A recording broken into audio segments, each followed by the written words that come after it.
rare happening. Yes. In college basketball, period. Yes. And it's driven by what? Hard to say. If you go by what was said yesterday evening, about 20 hours ago or so, your guess is as good as mine. Money. I'm sure that. Oh well, yeah, it's simple. I thought you were gonna. No. I was waiting for the punchline. No, I was more or less referring to was it because he wasn't good, or was it because he said bad things? I mean, money is the reason a lot of times, but certainly is here. I'm curious where K-State fans sit on this. 913-810-810, the phone number 913-810-810. You can hit me up on the Twitter at Soren Petro, SOREN-PETRO, if you are so inclined. I don't stop calling them student athletes. First of all, okay, let's stop with the hypocrisy here. I mean, they're employees. I mean, the only reason you're still calling them student athletes, you want to know what it is? Money. It's because you don't want to have to actually provide the benefits that come with being an employer. That's the only reason you still call them student athletes, okay? Which is, I think it's farcical. There is nothing about college athletics that is wholesome. Nothing. Literally nothing. Maybe the coaches within the game can do it, but this is ridiculous. You signed the guy to a contract. He did nothing wrong. Pay him his money. Pay that man his money. I mean, it's never been more clear. And to try to phony up and find a wiggle room where you can say, well, he violated, we're firing him for cause. I was really disturbed by what I heard. I mean, come on. What are we doing here? He's not winning, and you think you got a loophole to get out of having to pay him the $18.7 million. And I like what Jason Anderson said a little bit ago, where, if you'd gone to him like a man and said, Jerome, it's not going well, right? This is not a healthy environment for you and your family. It's not a healthy environment for Kansas State basketball. We need to go in a different direction. And I think, you would agree. You need a new start. Yeah, you need a fresh start.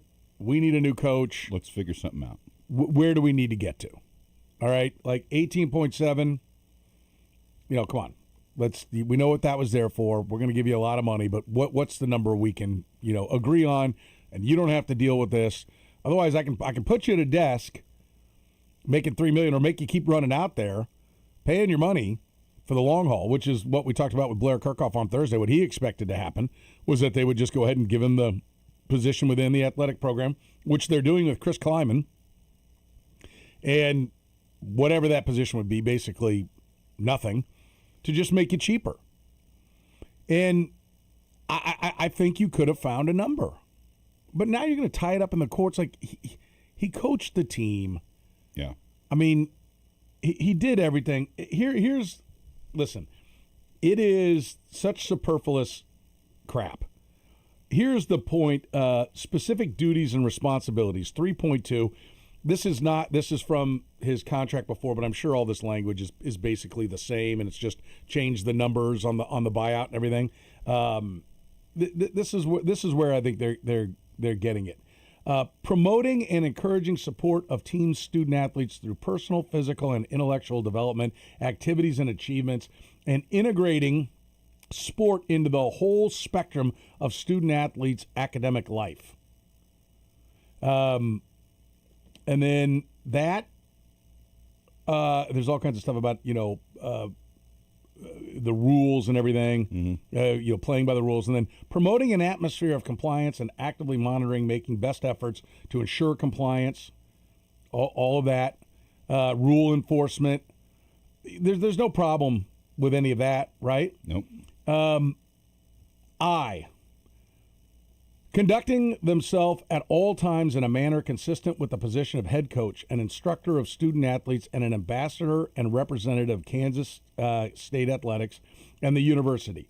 Coach shall not engage in any behavior, actions, or activities parentheses, collectively, quote, objectionable behavior that subjects coach, KSA, Kansas State Athletics, or the university to public disrepute, embarrassment, ridicule, or scandal, with such conduct reflecting unfavorably upon Kansas State Athletics or the university's reputation or overall primary purposes and mission. Adversely affects the reputation of coach, KSA, or the university, interferes with or diminishes coach's standing as a KSA or university ambassador and representative, or are contrary to the best interests of KSA, the university, or their respective students and programs. You could drive an 18-wheeler through that paragraph. It basically is there to give you a reason to fight. Mm-hmm. And it's pathetic. It's pathetic. I mean, much, much worse things have been said by coaches with no penalty. My assumption is that they will end up paying. And if I'm Jerome Tang, just on principle, we're fighting it to the end. I don't care how much it costs me. But we're going all the way to the end on this. Right? And there is no way I am going to have a verdict read with me in the courtroom that says I get this amount of money. There is no way in hell that I will settle. Had you come to me like a man and said, it's not working, let's go, I would listen. But if I were Jerome Tang, no chance. We are going to the end. I'm going to fight this fight all the way. And you know what? If I don't get all of it, I might even appeal and keep fighting it. And I would be on the radio today talking about it. Jerome Tang didn't do a great job of building relationships with media, at least up here in Kansas City. Or he might be on the radio today being like, we all know this is crap. Right? But I don't understand how you're going to look at the student athletes, air quotes here, mm-hmm. and try to give any kind of moral conversation to them. You have none. You have none. You're hiding behind a document just trying to make money. The guy coached the team to the best of his abilities. It didn't work. They sucked. He deserves to be fired because you're in a win business and he's not winning. But you're and what I don't understand is how does the university look now? If you're going to put this in the guy's contract, how does the university look now? And isn't there a similar clause in Gene Taylor's contract? Who in Manhattan, Kansas thinks the guy to go look for the next coach is Gene Taylor? A guy who just a few months ago was telling you how the system is, it's pathetic. We lost a good man. We'll dive right into this pathetic system. I mean, he basically put a sign out that said, this sucks, I don't like it, and now you're going to entrust him to go find the next coach. A guy who has already just stated for you two things. One, in that press conference, he stated that Jerome Tang was doing a good job. He said it in the Chris Kleiman exit press conference, that goofy-ass thing where Kleiman didn't take a question, which is bizarre in and of itself. And that's Gene Taylor's guy. That was a goofy end to that time. And then he tells you that the whole system is trash, which everyone would agree. Look, you're at the heart of it. So why would you entrust it? Who's he going to go get? Who wants to work for Gene Taylor? Your team has a tough day, you go to the mic and be like, our guys, you try to motivate. I mean, how many times should Bill Self have been fired for calling his teams not tough and soft? Soft. I mean, you got to be kidding me with this. This is ridiculous. Did Jerome Tang handle everything wrong? Sure, he did. I mean, the last week or so was farcical. To I believe in the guys, I know what they're going through, to they don't deserve to wear the uniforms. Yes, that is a reason to fire him. Fire him because he's not leading this group, and he put together a bad team, and he is not getting any effort out of them. They look like complete trash on the floor. Let me tell you something. That team sucks. Could they all play hard someplace else? Maybe. Could you chop up the parts and they're worth more as individual players than they are as a team? Probably. I mean, you can't be worth much less than that team is. So those are all reasons to fire the guy. But to sit here and hide behind this, I mean, like, how you're the after sitting there and saying there's a problem with the system. And then you're going to go hide behind a paragraph in a contract and try to not pay a guy who you gave the contract to. Why would anybody want to work for Gene Taylor? Why would anybody want to work for Gene Taylor unless you're Colin Klein and you know if I say he goes, he'll go? Because I'm a K-State guy. I just don't know how you can sit there with a straight face and now you're going to head out. Will somebody take the job? Yeah, they'll take the job. But there are going to be some other plum jobs. Hell, Arizona State might be open. Colorado might be open. All kinds of jobs in your leagues. You just look, there's teams at the bottom of standings in all power leagues. 4 or 5 in the SEC. Yeah, there will be jobs that are open. And why would you take this one? And that's unfair because I think Manhattan, Kansas is a good place to coach if it's, if you're winning. I do think it's a welcoming community, and they circle the wagons and get behind their own. But why would you take Brad Underwood? Why would you ever leave Illinois to go work for this guy? So, okay, you're halfway home, but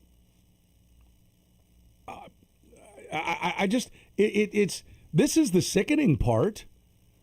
Chris Kleiman made millions of dollars. He's running around whining because Chris Kleiman quit. The hypocrisy is unreal. Oh, the system. Oh, look, we lost a good man. And then you're going to hide behind a clause in a sentence in a contract that you could literally throw out there anytime you want.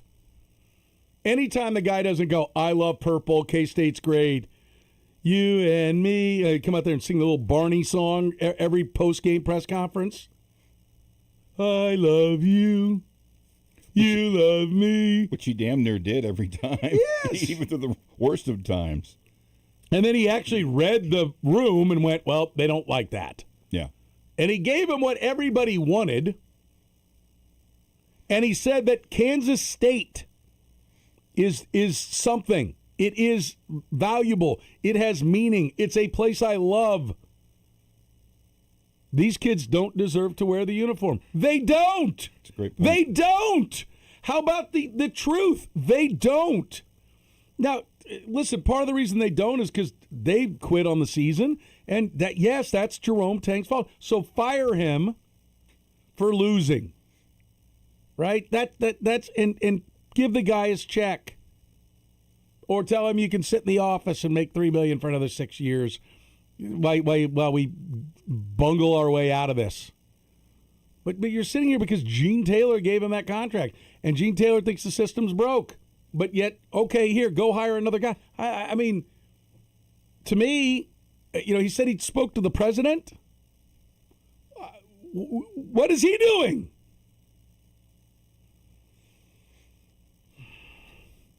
He's made Jerome Tang a sympathetic figure. He's done the impossible. Which is hard because Jerome Tang has done everything he can to not be likable to K-State people. But I don't know how you could, if you pick a side. You have to pick a side. Which side are you taking? Jerome Tang or Gene Taylor? I don't want either one, but if I had to, Jerome Tang. Yeah. Jerome Tang. I mean...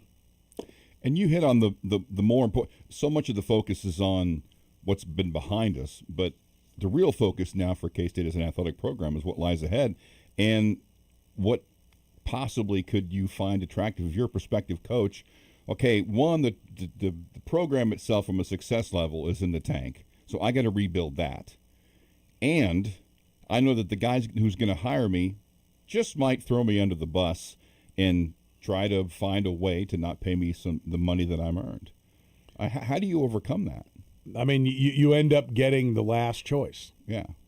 You will be the job that everybody you'll be the only Power 4 offer to whatever coach you get. Yeah. That's the best way I put it. Power 5, if you want to throw the Big East in there. You got to hope you get lucky. Yeah, your offer will be the only one that the coach you're hiring is, or you're going to have to grossly overpay. And I don't think that's going to happen. Or else they wouldn't be doing this. So, yeah. Let's take a break. We'll take some phone calls, 913-810-810. Where does K-State go next? We'll hear from Gene Taylor as well. It's such a bad look. It's such a bad look for K-State. For K-State basketball, for K-State athletics. It has not been a good, 3 months? Yeah. With the way, to their credit, they got Colin Klein. At least they didn't screw that up. Who is now probably the most powerful person in the K-State athletic program by 10 miles. Absolutely. He hadn't even coached a game. He's already the top dog. 913-810-810. We'll take a break. Take your phone calls next here on the program.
You're listening to the program here on Sports Radio 810 WHP. We're going to take your phone calls here in a second. 913-810-810. Hit me up on the Twitter. It's at Soren Petro, SOREN, PETRO. Let's hear a couple of things. These are all pretty quick. Gene Taylor, if you haven't heard it by now, talking about why he made the move. Well, every year I kind of do evaluation of the year, and just the last couple of years we just haven't been doing what we kind of expected to do at the Elite Eight, and so I kind of go through that in my brain, and thought this year we started out really well, and it's just last couple of years haven't gone where I thought we should have been going. Where's the part about firing with cause? I don't hear that in there. Do you? I mean, clearly, yeah, haven't been where we should have been going. And I guess the started out great were the big wins over UNC Greensboro, Bellarmine. They did beat Cal, Tulsa, Mississippi State. Those were all, decent wins. But then after that, it came off the rails pretty quick. Almost beat Nebraska. Yeah. I mean, you can see that there was some elements of a team. Yeah, I think Bellarmine was a borderline NCAA tournament team either a year ago, 2 years ago, but that's like getting in as a qualifier out of a mid-major. Yeah. All right. What's the cause? I don't want to get into it. There's language in his contract that addresses, certain things that could potentially bring embarrassment. Basically his comments about the student athletes and the negative reaction to those comments from a lot of sources, both nationally and locally, is where I thought we needed to make the decision. Well, that's a confident statement, huh? Whew. I mean, I read to you the clause that I think he's citing. Yeah. In his contract, but the first one was about wins and losses. Yeah, we're not where we should be. It had nothing to do with this. Then it's like, oh yeah, wait a minute, I got to bring up this cause part of the equation because that's how we're trying to get out of the money. When it has point blank, well, I'm not going to get into it. There's language in his contract that is a public document that has to be made public so that everybody can see. So let's get right into it. Yeah. I mean, you're firing a guy with cause. That could, he said, could potentially be. And then he cites the impact, I guess, of the reaction of people. From sources. From sources, and then the reports. Was it the fact that the media made so much of it that harmed K-State? What is that? That's not Jerome Tang's fault, what people do with what he said. It's what he said that should matter. All right, one more quick one. He was asked, what was the tipping point? Well, like I said, it just the combination of things and just that was when I just realized that what he said about the student athletes really concerned me. And such as? So I think you can hear them in his head. Gears moving as he's talking. Trying to make sure, I got to come back to this part of the equation. 913-810-810. Let's take them in order. John, you're in the program. What's going on, John? Hey, Soren. Thanks for taking my call. So I am a K-State grad. So coming at this, I'm glad you went with the Gene Taylor angle. I almost called last week to give my thoughts on Tang and all these crazy press conferences. But, you listened to the Gene Taylor press conference last night. Then you listened to it again this morning. And I think you hit it on the head. I mean, it's how he says, and you just played it, how he says, I don't want to go into it. And then he gives another answer. Unless he's got the greatest poker face in the world and that athletic department is sitting on some other stuff that maybe the fan base doesn't know about, then I don't understand how you can even sit up there and say, well, this is kind of what it is, because to all the points you've been making, is that truly enough for cause?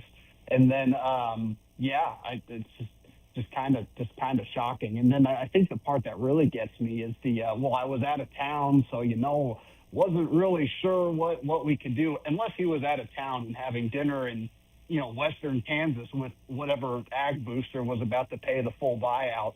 Then I truly don't understand how that's not, this just happened. I need to be back in town yesterday, and now we got to. I'll shout out Jake on the morning show. I thought he made a great point. If that press conference was enough to fire him for cause, then you're suspending him. You're not even letting him coach the Houston game. But how is he saying, it was actually during the Houston game while they're playing that I'm getting it all in a row?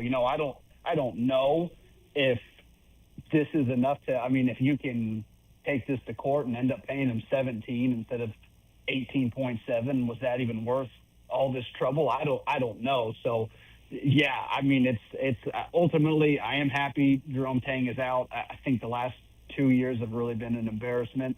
I think going all the way back to the Tomlin thing was an embarrassment. I truly don't understand how the buyout even happened. I mean, yeah, the analogy I give is, I would have, I didn't want Tang to leave to Arkansas, but, I would have loved to have a new car. I'm not going to rob a bank to do it. You know what I mean? So right. Would have probably been fine to just let him go.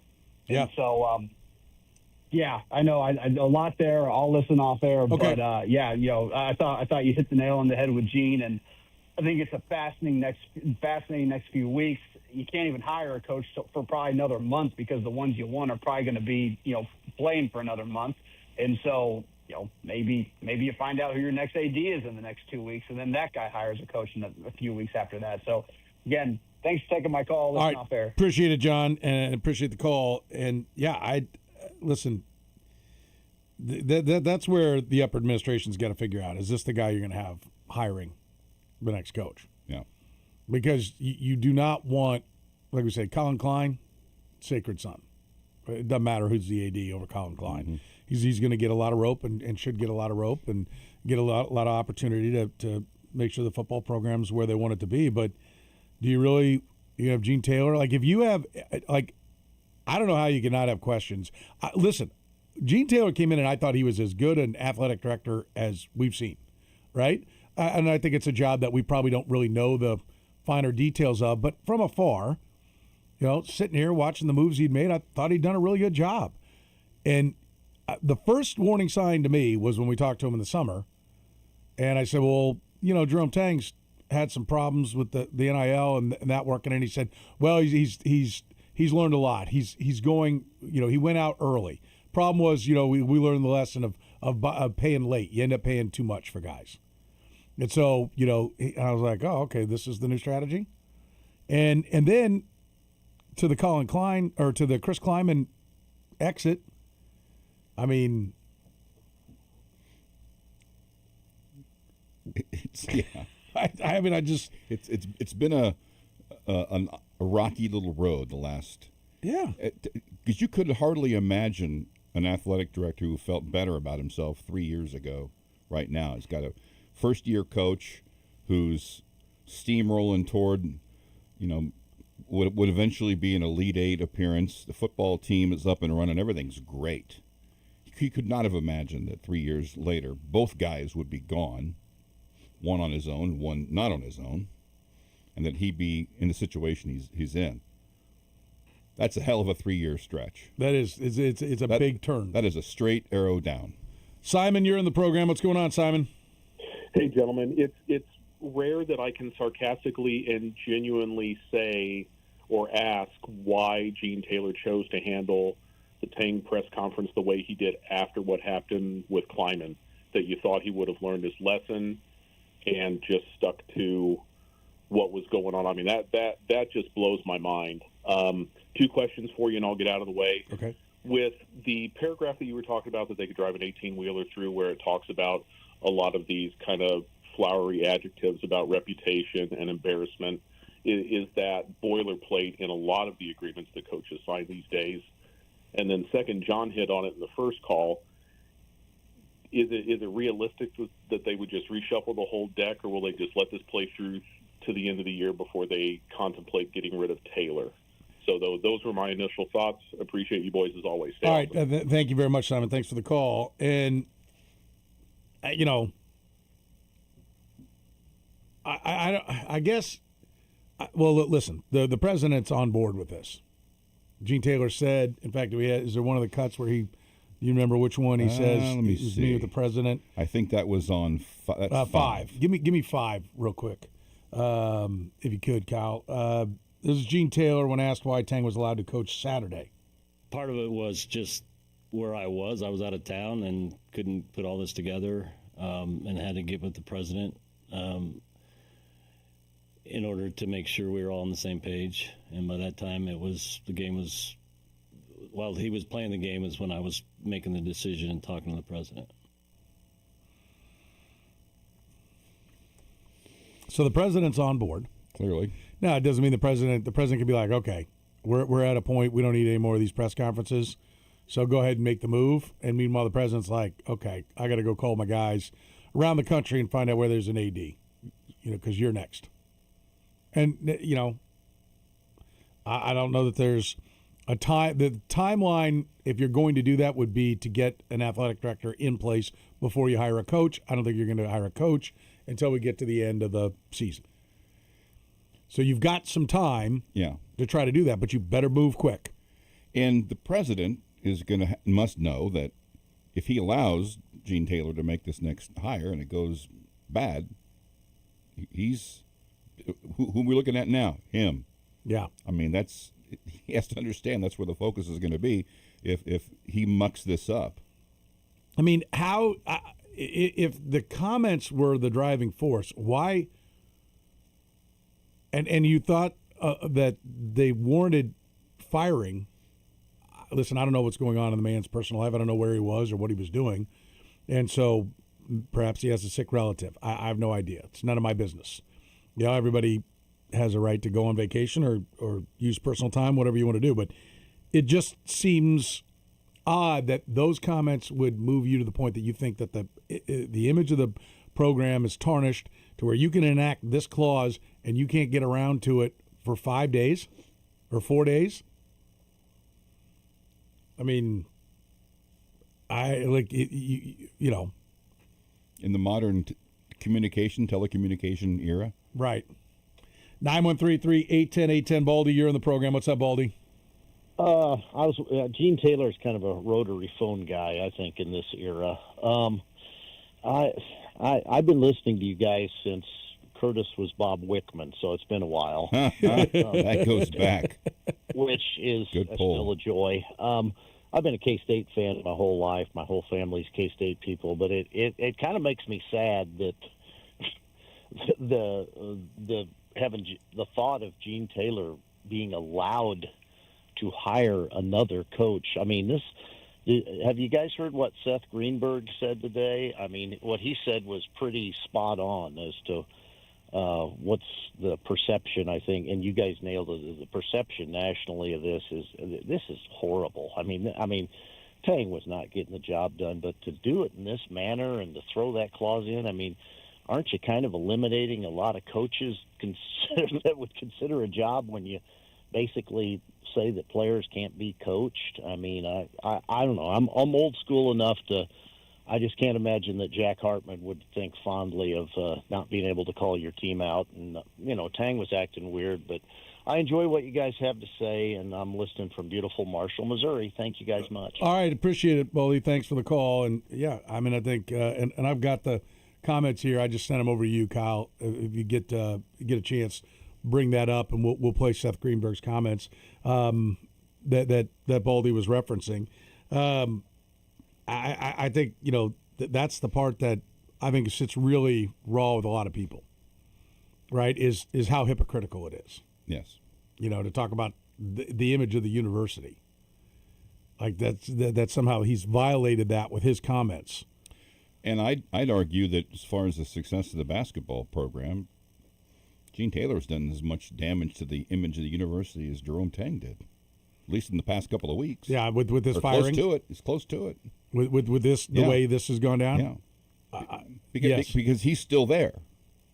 I mean, Jerome Tang you could do whatever damage you think he did, but he's gone now. Gene Taylor's still there, so that's an active problem in the minds of, I'm sure, a lot of people. 913-810-810. Let's talk to John. You're in the program, John. What's going on, buddy? Hey, what's going on? Hey, enjoy listening to you guys. I'm a longtime K-Stater, and I think the cause aspect, if Gene Taylor is looking at the cause being, well, he threw his players under the bus, I think that's a very short leg to stand on. What I thought it would be after the Houston game in the press conference, he had Nate Johnson on one side and Bashir on the other, and he said, I would like to introduce assistant coaches Bashir and Johnson. They did the scout on the Houston game, okay? Well, what? I thought coaches were the ones that were supposed to do the scouting. Now you're letting players do it? I think that's justification for not doing your job. What do you guys think? I didn't hear those comments. That's Yeah. interesting, John, and thank you for the call. That went along with him not putting the names on the back of the jerseys. Took the names off the back of the jerseys for this game, which I thought was weird. Well, They can't if they, so they can. They do deserve to wear the jersey, just not have their name on the back. But then they're going to have the players do the scout. Is he trying to give his players some credit, or was he? Did they actually do that? I think he is lost and grabbing at straws. Yeah. And I think it was time to make a move. And so, yes, I mean, all those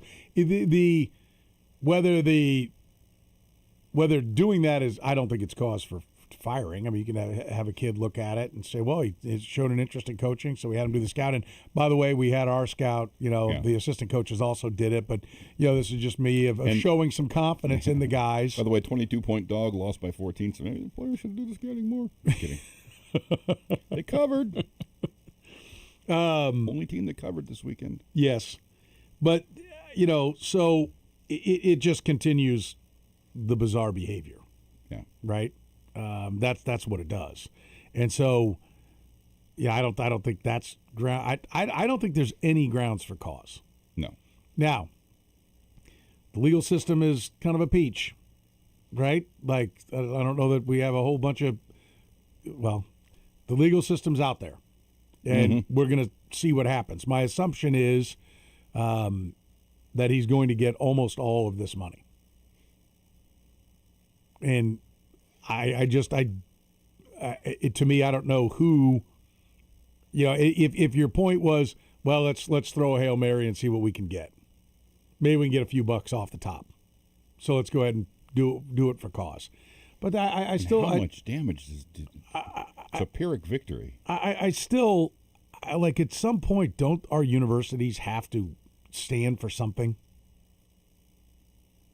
I mean, they're students. The students are going there to be taught how to live their lives in whatever academic pursuit that they choose. But you're supposed to be making men and women of kids. And this is the example you set. It's disgusting. Yeah. I mean, it's ridiculous. 913-810-810. We'll take some more of your phone calls when we come back and listen to the program.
Certainly some black days Yeah. falling upon in Manhattan. Yes.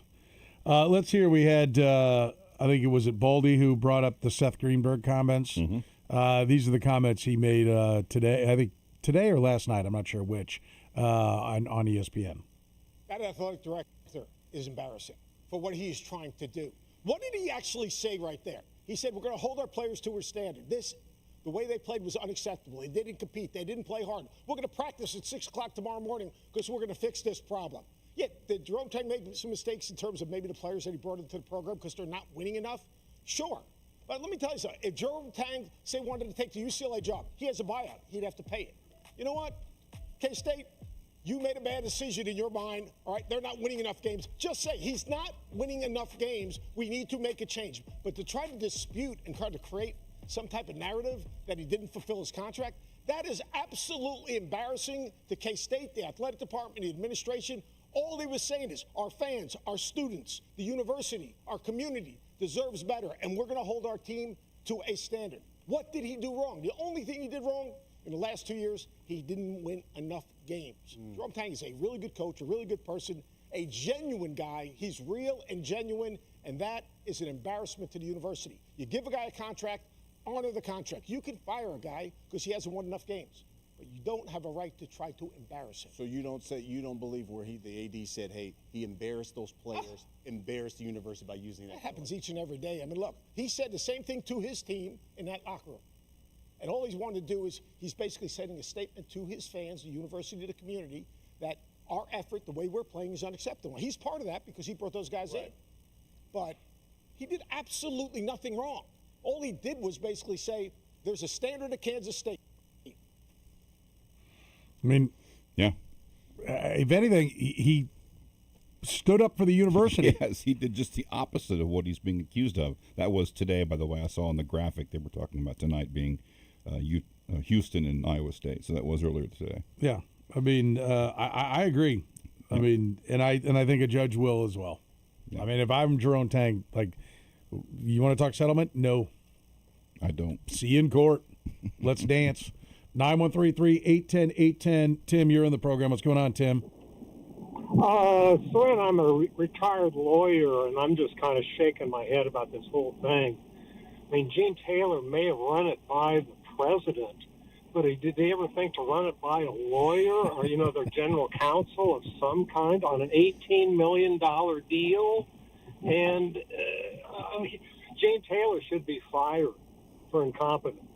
And the president, what did the president of the university do? Was he just nodding his head saying, okay, Gene, do whatever you think is best? I mean, geez Louise. This threatens the whole structure of the Kansas State athletic department. I mean, how do you let a decision like this be made like this and without any kind of guardrails on the guy at all? I think it's pathetic. Yeah, I'm with you, and thank you for the call, Tim. So you don't hear anything as a lawyer. You don't see anywhere where there's a leg to stand on. I would come out of retirement to represent Jerome Tang. I would, and you're darn right. How about punitive damages that Jerome could go after for damage, to needless damage to his reputation? How about that on top of the $18 million, on top of the $19 million? How about that on top of that? Yeah. K-State, like that? Jesus. Okay. Anyway. All right. Thank you, Tim. Appreciate it, buddy. I would come out of retirement to represent Jerome Tang. Best call we've had today. Yeah, that's the thing is, stuff. I guess he can sue for damages too. Say, well, not only do you owe me all the money, but I'm not sure if you've realized this, Gene, but this is a litigious society we live in. Yeah. I got lawyers too. Charlie, you're in the program. What's going on, Charlie? I think one thing that's being overlooked in the talk about Gene Taylor is you can't fire him until you've settled with Tang, because you just ruined what little case you had in the first place. Fair point. I mean, I think it's a very fair point. You also could. There could. I don't know who's above. Whether the president, there's the board usually that sits above the president. I mean, if they look at it and go, "You're going too," Like all year going. And we're going to take our medicine and we're just going to pay the guys money. But you're right. That's a great point, Charlie. If you're going to fight it and you fire Gene Taylor, I think you could still fight it, but it would not be a good look for your case. Uphill. Yeah. Straight uphill. Yeah, that's a great point. Thanks, Charlie. I appreciate the call. 913-3810810. Dave, you're on the program. What's going on, Dave? Well, I called to say maybe there was some stuff going on behind closed doors that we don't know about. I mean, that guy, they can't be that stupid at K-State. What's his name? Gene Taylor, the athletic director. It couldn't have been. I mean, he had to run it by some people. And could it be that Jerome Tang is way eccentric?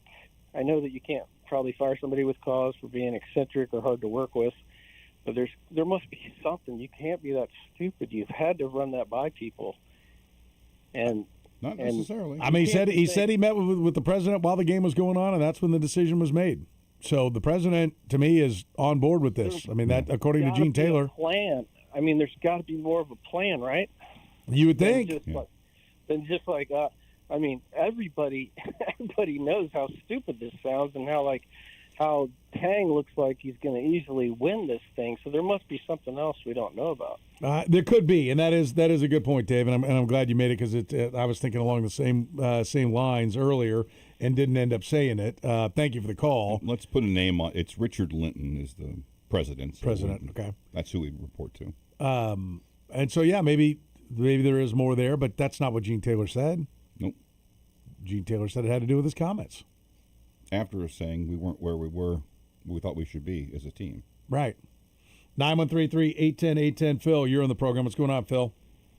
I guess I'm missing something, and you guys are going to have to shed some light on this and give me some clarity because my opinion of this matter is apparently in the minority in the short time that I've been listening. And so if I'm saying something that has already been discussed, I apologize. Okay.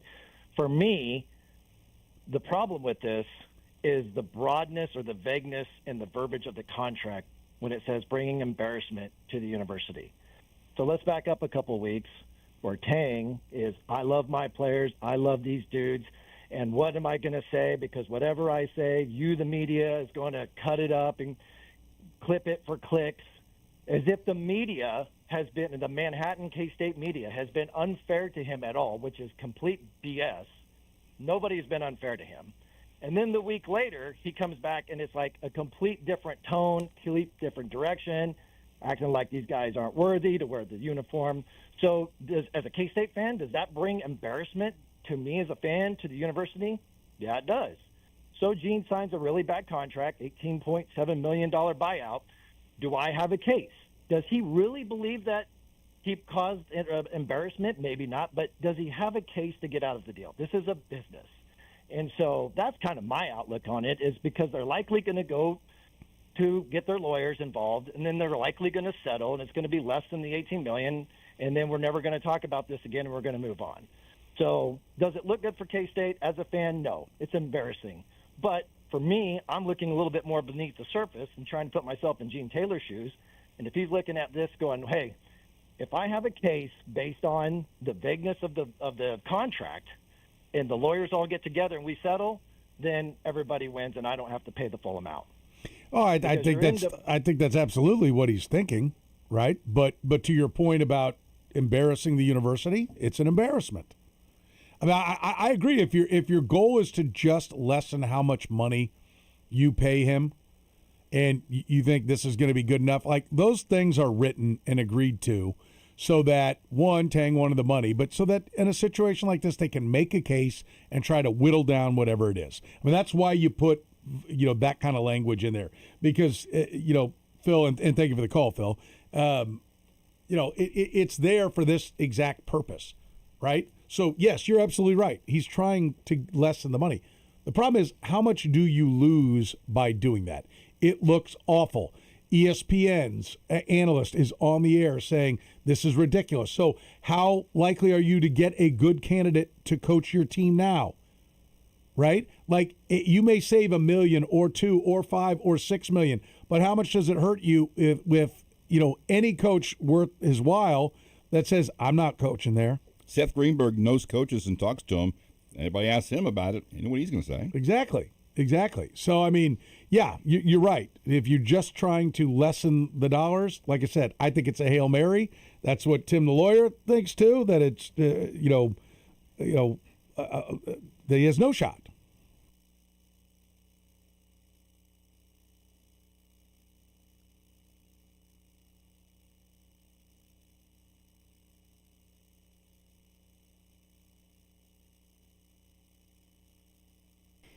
All right, what city hosted the Winter Olympics twice in a 12-year span? Brought to you by Nick and Jake's. Don't miss their Winter Olympics menu all during the Winter Games.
He has a name that echoes throughout Chiefs history.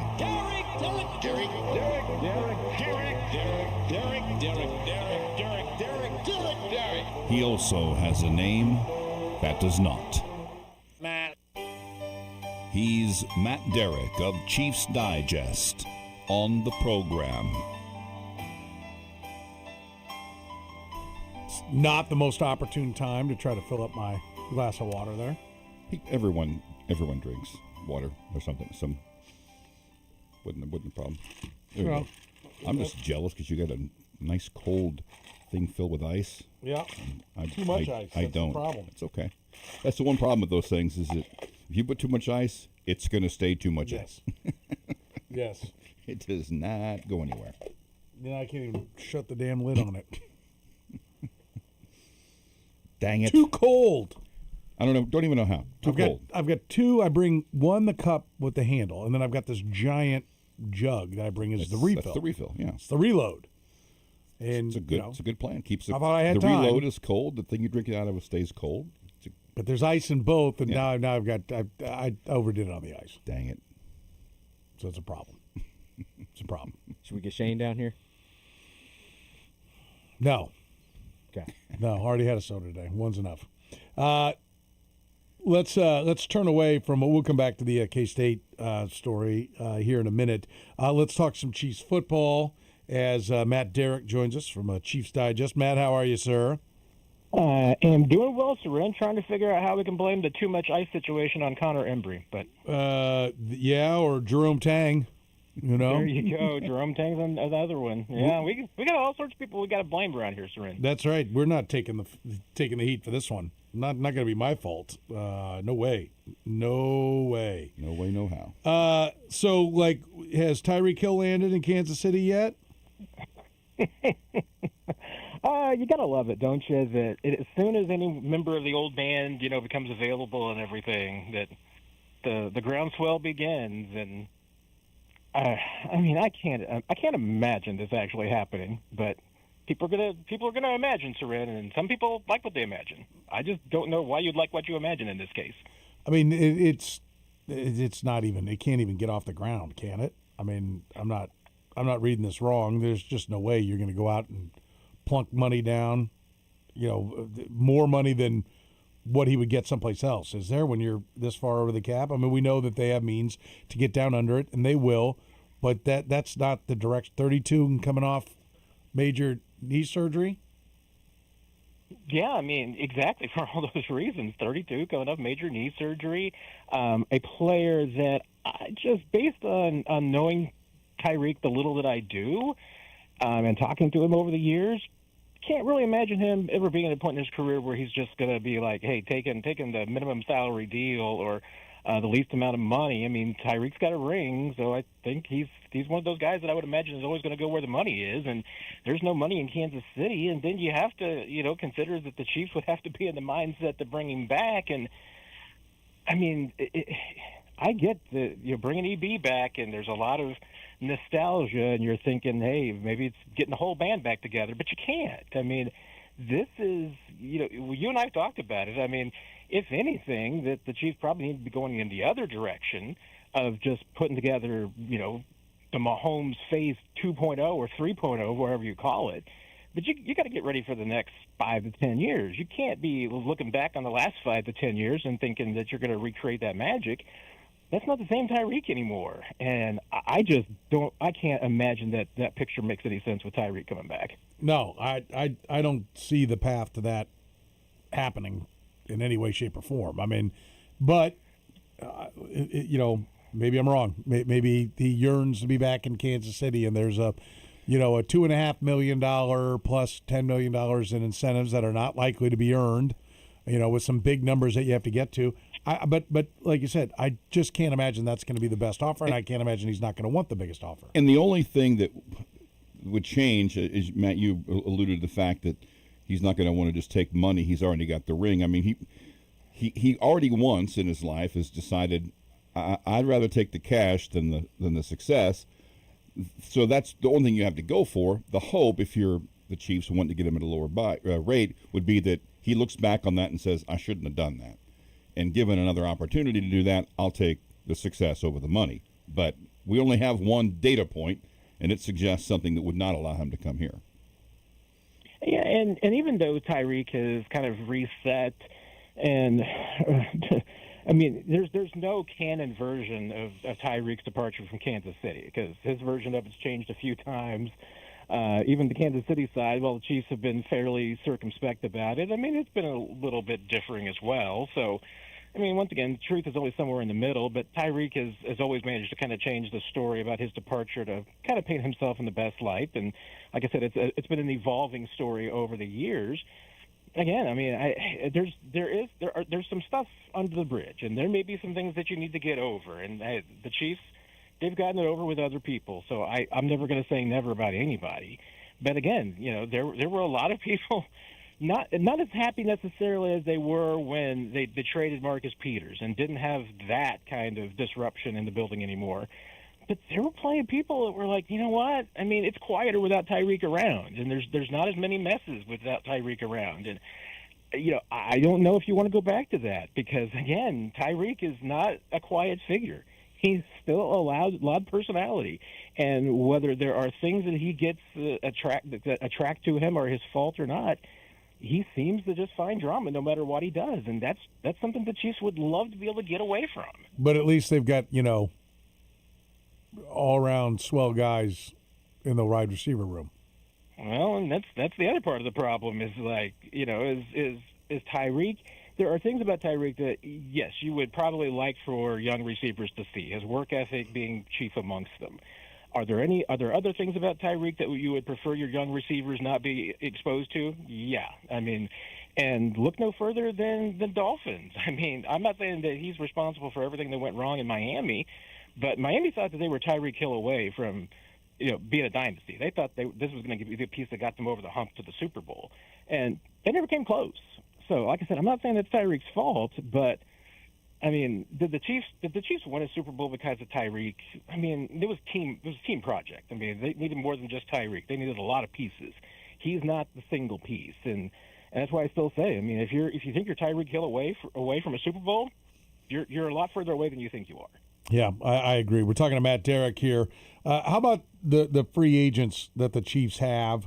Are there any that you think are, and I can rattle off the whole list, but I'm sure you're familiar with it, but for those that aren't, Travis Kelce, Marquise Brown, Juju Smith-Schuster, Kareem Hunt, Tyquan Thornton, Isaiah Pacheco, Gardner Minshew, Robert Tonyan, and Damian Pierce on the offensive side of the ball. On the defensive side of the ball, Jalen Watson, Brian Cook, Charles Omenihu, Leo Chenal, Jack Cochran, Jerry Tillery, Josh Williams, Derek Nottie, Najee Johnson, Mike Pennell, Mike Edwards, Deion Bush, and Janarius Robinson.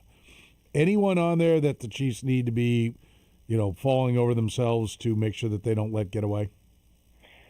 By and large, no. I mean, if you told me that the Chiefs didn't bring back any of their free agents, I would say that either they made the right personnel decisions, maybe the right financial decisions, either way. I mean, it's going to be different reasons why different guys aren't back.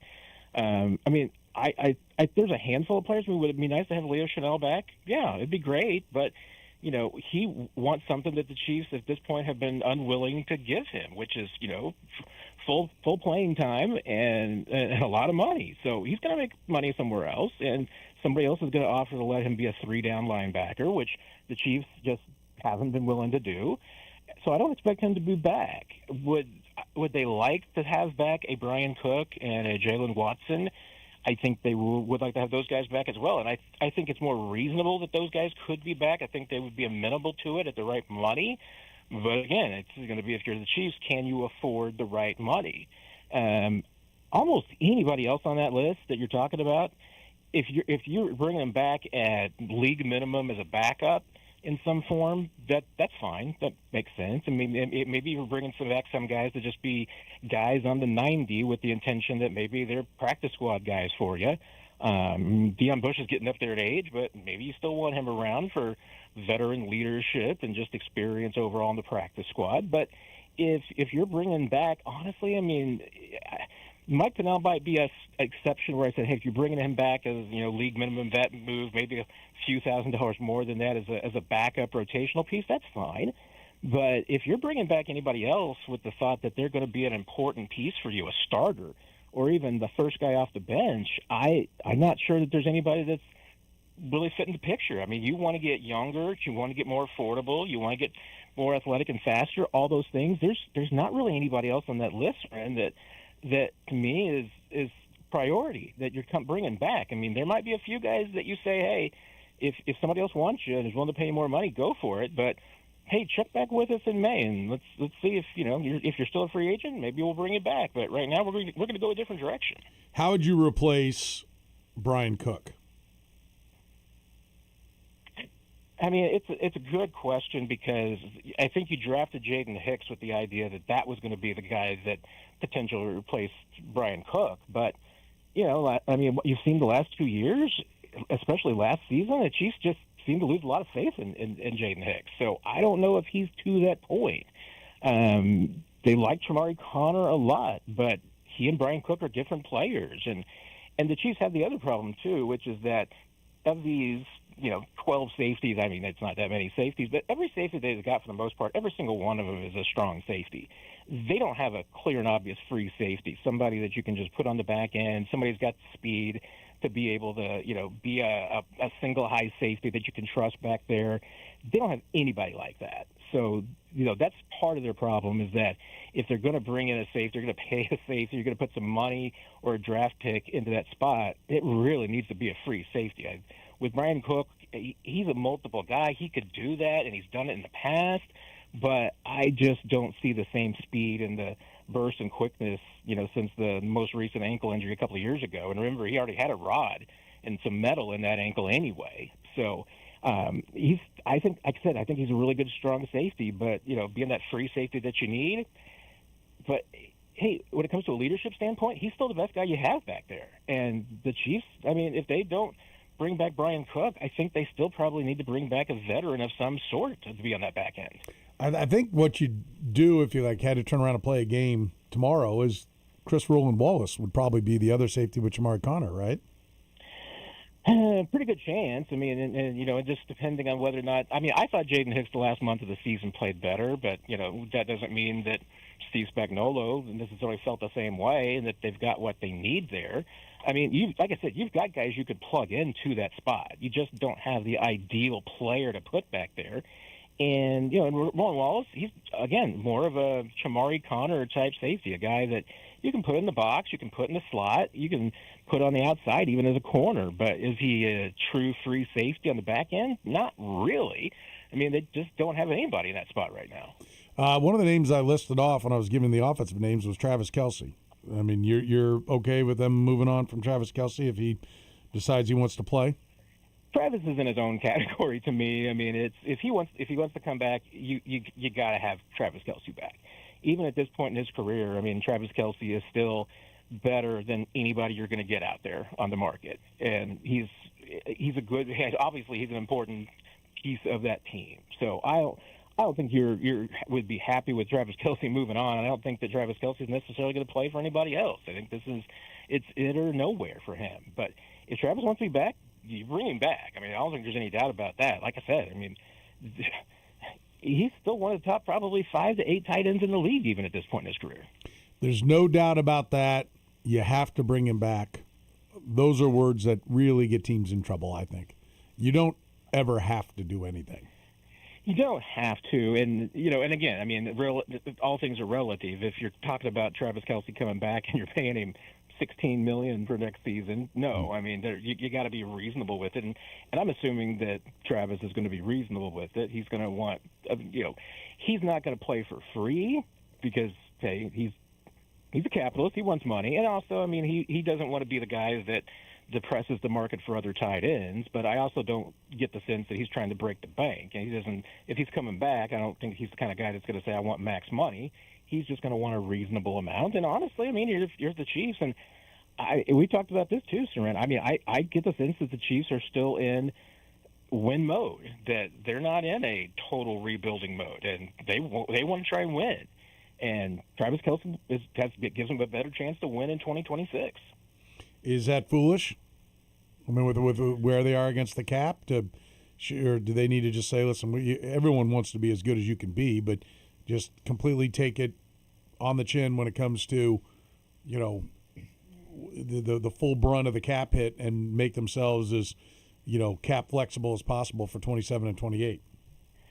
The Mahomes injury does complicate things a little bit, but my decision, and if I had all the information that Brett Veach and Andy Reid have, who knows, maybe I'd feel differently. But I'm working under the assumption that you're going to have Patrick Mahomes for at least a significant portion of 2026, and you're going to have him available for a potential postseason. Any year you've got Patrick Mahomes on the field in January, I don't care if you sneak in as the 7 seed, whatever it is, you got a chance to win. And so, yeah, I mean, I wouldn't just tank for the sake of tanking. 1 year of Patrick Mahomes, I don't think that they're necessarily that far away. But at the same point, you can't get into false confidence to say, we're 6-11, but really could have been 10-7, so we only need 1 or 2 pieces here. You can't think that way. But I mean, I look at the AFC. I look at what it was playing in the Super Bowl. I mean, the Chiefs, I don't think are they farther away from the top of the NFC? Yeah, I mean, I think right now the best teams in the NFL are in the NFC. Are they that far away in the AFC from being maybe the Super Bowl representative? No, I don't think they are. I mean, especially when Mahomes is healthy and on the field. But how does that change what their strategy is? I think the only thing I think it changes is that they have limitations just based on where they put themselves cap wise, and they know that. I mean, they're paying the price a little bit for decisions that they made in 23, 24, 25. They're there at this point.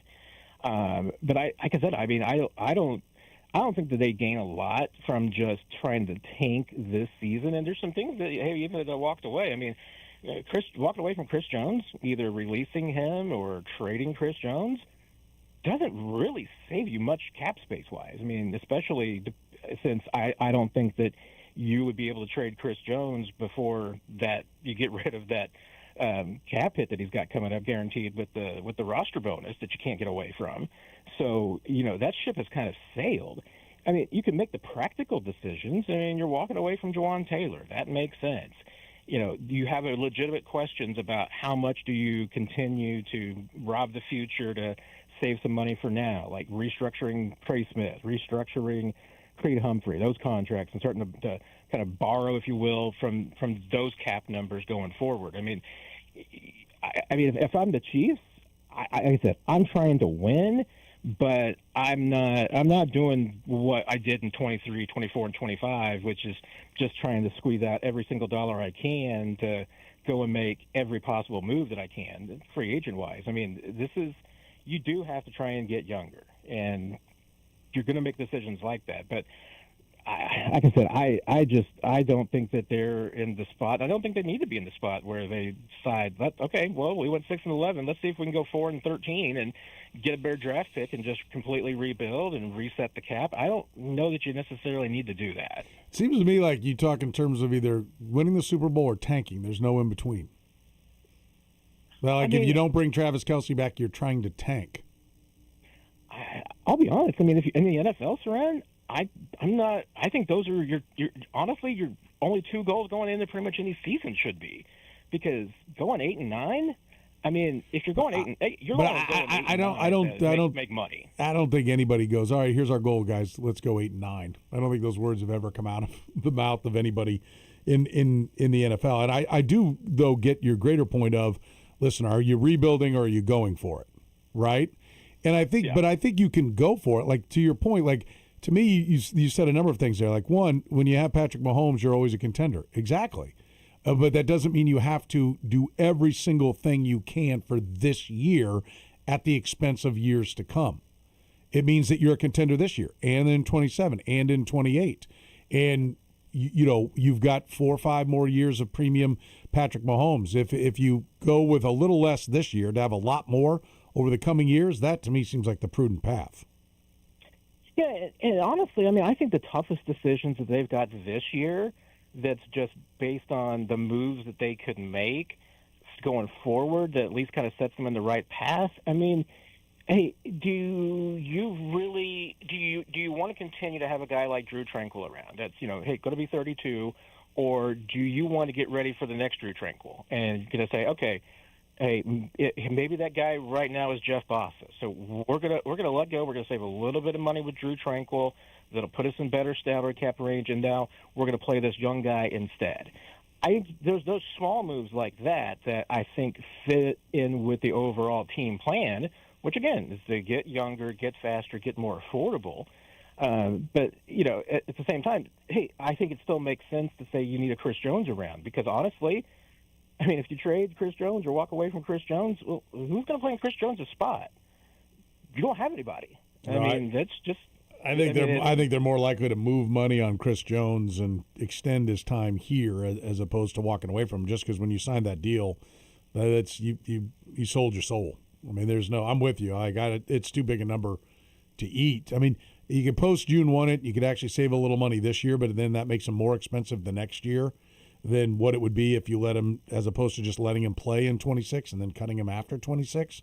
So, I mean, I'm with you. I think they're more likely to, kind of take that roster bonus and spread that out and bring his number down this year and thereby be, having him on the team in 26, or excuse me, in 27 as well.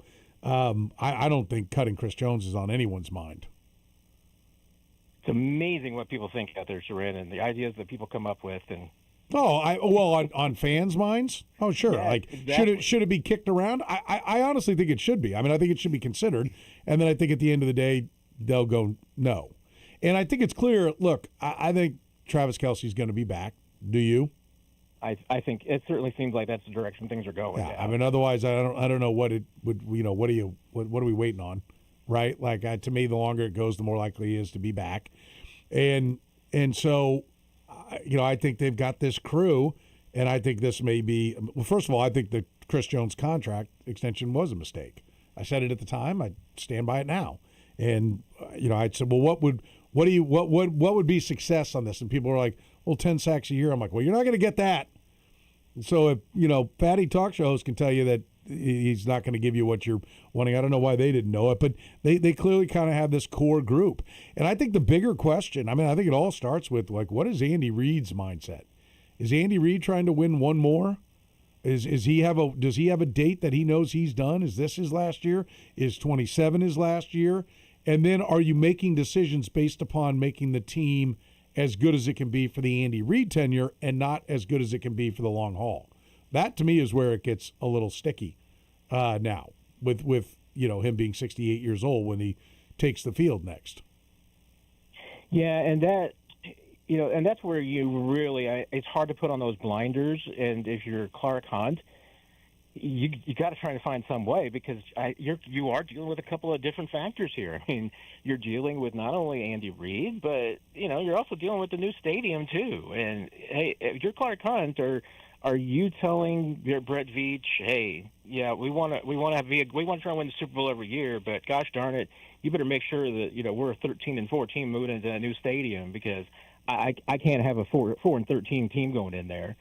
I mean, are you making decisions for now? Are you making them for 2031? Are you making them for, Andy Reid's got 3 years left? I mean, you can't. I mean, you've really got to be able to set all those things aside and just do what's the best thing for the franchise. And honestly, I mean, that's where I like the fact that you've got Brett Veach at this point in his career, because he's not 63. He's not some guy that's just trying out there maybe chase his last hopes of glory and everything.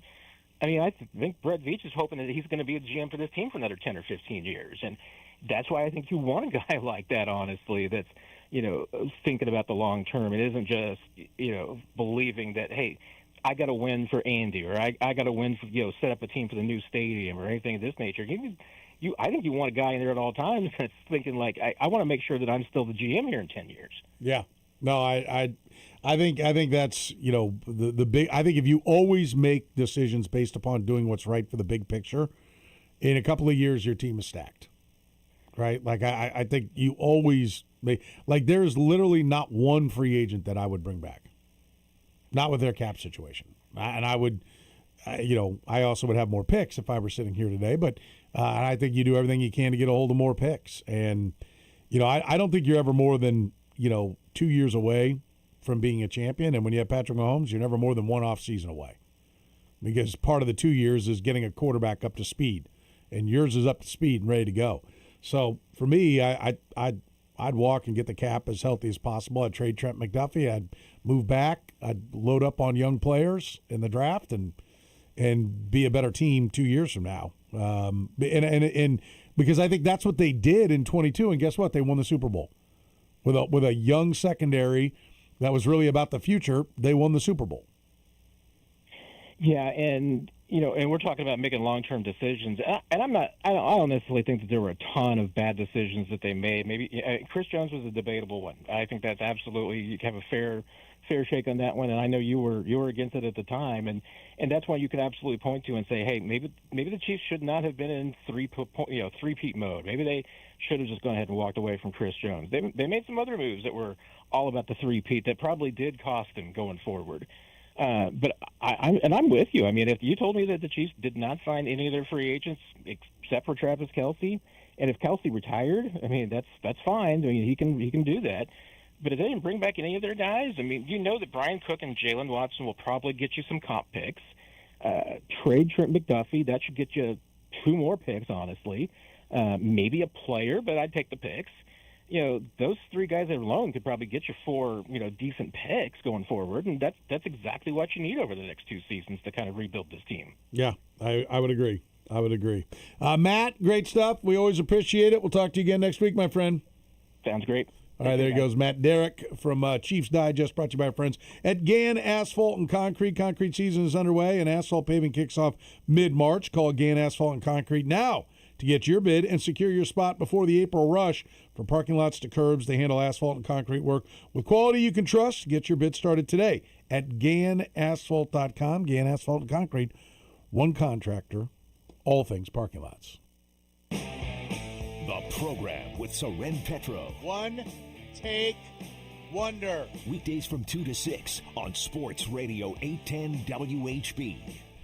Check out the reviews of Jocelyn's Jewelry. They are top shelf. Did you know that Jocelyn's Jewelry is where the FBI and DEA go to assess the value of jewelry that's been seized? They go to the expert. They go to Gary Jocelyn. His team is absolutely fantastic. If you're in the market to purchase jewelry, whatever it might be, maybe it's a birthstone piece, maybe a ring or something. I got a birthday right around the corner, whatever it might be. Maybe it's that most important choice, an engagement ring. They've got almost 1,000 to choose from. Their staff is absolutely the best. They treat you like family the moment you walk in the door. It's a family business. Jocelyn's Jewelry has been in Kansas City for almost 50 years, right down the southeast corner of 95th and Antioch. Not only do they treat you like family, they also are experts in jewelry. That's why I bring up that point about the DEA and the FBI. They need help. They go to Jocelyn's Jewelry. Why wouldn't you go to your hometown jeweler and see Gary and his great staff? No matter what it is you need, trust me, I know every experience I've had in Jocelyn's Jewelry has been absolutely fantastic. From taking my kids in to help pick out something for mom, they were unbelievable, so patient, and my girls had such a fantastic time looking through all the beautiful jewelry. It was just a great, great experience. It's a memory I'll remember forever, just how great that staff was in helping my daughters pick out the perfect necklace for their mom. It was an unbelievable experience, and every experience I have at Jocelyn's Jewelry is always a positive, including getting my ring fixed. That's right, Gary's happy to do repairs because he's a real jeweler. Not just a big box store in a mall with a couple of rings. No, he actually knows jewelry. My ring was dented and bent, had been for like 20 years. He said, give me that, I'll fix it. Day later, there it is, perfect. Looks brand new. Jocelyn's Jewelry is the best jeweler in Kansas City. Voted #1 by Ingram's Magazine. So what are you waiting for? Get to Jocelyn's Jewelry right down the southeast corner of 95th and Antioch. Find them online at jocelynsjewelry.com. Jocelyn's Jewelry, the gold standard in fine jewelry. 40,000 people. Let that number sink in for a second. It's the number of people choosing pain relief without surgery. 40,000 people who said, stop, before I put my life on hold for months. There has to be another way. And they found it at QC Kinetics, the nation's leader in using cellular-level treatments to revitalize joint tissue naturally. Patients who thought they were out of options and surgery was the only answer. Today, they're moving better, hurting less, and getting their lives back thanks to QC Kinetics advanced regenerative treatments. Truth is, surgery isn't always the answer. QC Kinetics is right here in Kansas City, using safe, natural treatments backed by real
All right, the Nick and Jake's Winter Olympics answer. Which city hosted the Winter Olympics twice in a 12-year span? You got this pretty quickly and knew their backstory, most of it.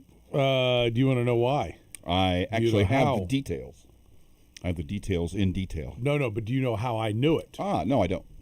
You follow history. I listened to Jason Anderson. Oh, did he talk about this earlier Yes, he today? did. Not today, but last week. Yep. He had it on I don't know when he was talking about it. If it was Thursday or when it was, but yeah, and it was a KC city basically bailed on it. A U.S. city. U.S. city. Excuse me. Denver bailed out, and so they went back to Innsbruck, Austria. Yes, where they had just held it because it had all the infrastructure there ready to go. Yeah, it was offered to Denver in 1970. In 72, it was awarded to Denver, right? Yeah, awarded to Denver in 70. In 72, they withdrew because of money. It was then offered to Vancouver, who'd been a finalist, but they had to change at the top of their government, and the new regime didn't support it. The people who were in power when they put the bid in did. In the interim time, they had to change at the top of their government, so the new people was like, we don't want this stuff. Salt Lake City, who'd been a finalist in 72, was then offered, but they turned down because of political problems. So, as you said, they offered it to Innsbruck because of the infrastructure had been maintained from 64. So, and it was the host of the two or three of the more amazing. Obviously, Dorothy Hamill's legend was born in 76. But if you were watching the downhill and you want to see the craziest downhill run, it's me still in Olympics history. It's Franz Klammer in 76. He was the last guy down the mountain.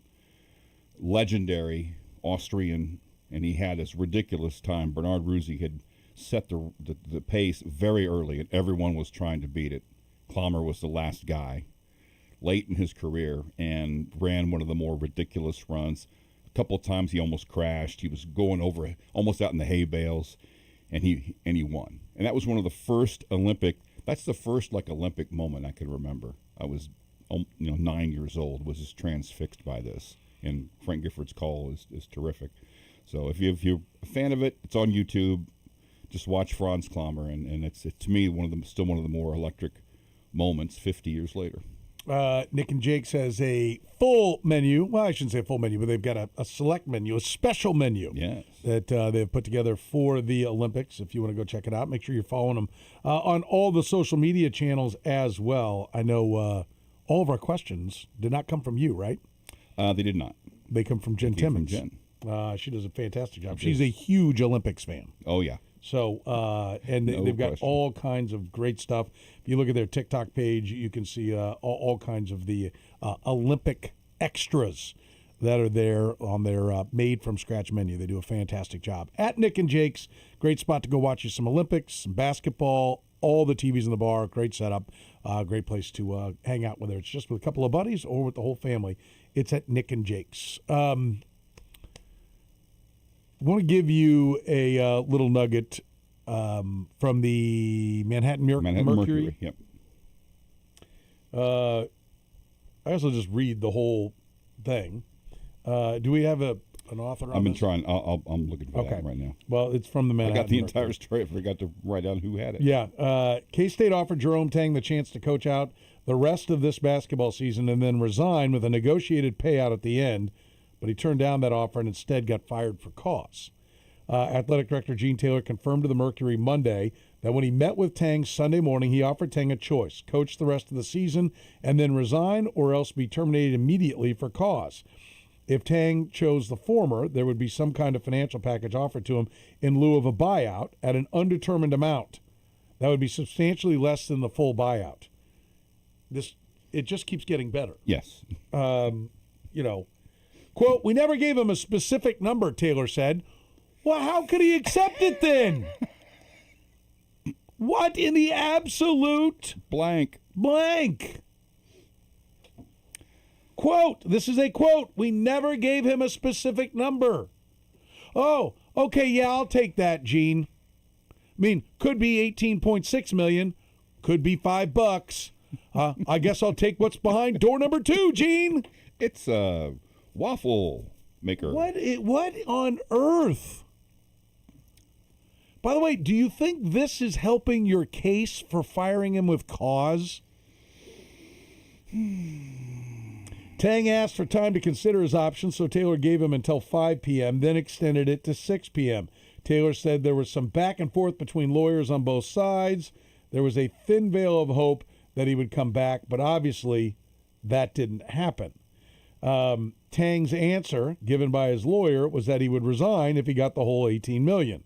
Taylor said. That's a quote from Taylor, which of course is what he wanted. Why wouldn't he? He has a contract that says he gets it, which was tantamount to basically saying, go ahead and fire me. Yes, exactly. The $18.7 million figure is the amount of Tang's buyout the number K-State would owe him for firing without cause. A firing, quote, for cause voids the buyout. For cause basically means that Tang violated the terms of his contract. K-State is taking the legal position that his comments after the game, after the Cincinnati game, and the local and national reaction to them constituted a contract violation, and therefore that he could be fired for cause. I want to read that part again. I think it's important. K-State is taking the legal position. First of all, good idea to share your strategy. Yeah. Make sure it's out there. Yep. K-State is taking the legal position that his comments after the Cincinnati game and the local and national reaction to them constituted a contract violation, and therefore that he can be fired for cause. I still don't know what the reaction has to do with anything. Well, he's not responsible for that. But, you know, and the Mercury goes on to say, whether that turns out to be true is likely headed for court. Taylor acknowledged. He said he didn't know exactly how the legal process worked. Well, that's good. But that he would expect some sort of claim soon from Tang, assuming that the answer he gave indicated he would, quote, fight like hell to get all $18 million. Sounds familiar.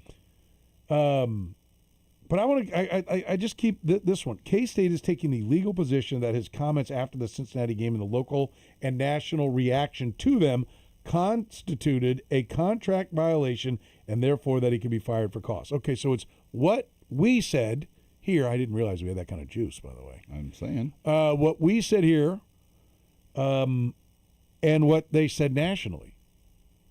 So if that is your stance, that this is why we've been brought into a bad light, then what is Seth Greenberg's comments today?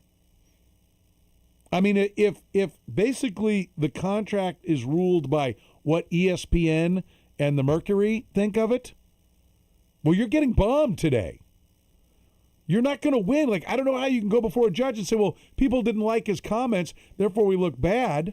Yeah, but now, so if we're the judge on this, if we're the jury today is that K-State did him wrong.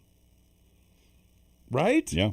And Ned Seaton is the author on that. As to the negotiating position K-State would be in, quote, I don't know what kind of leverage we have, he said. But, quote, if we go to court, that $18 million would be tied up for quite a while. So do you go ahead and settle? That's something I don't know. By text, Tang on Monday declined to comment further, referring only to a written statement he released Sunday night saying that he, quote, I strongly disagree with the characterization of my termination and that I have always acted in the best interest of the university and our student athletes.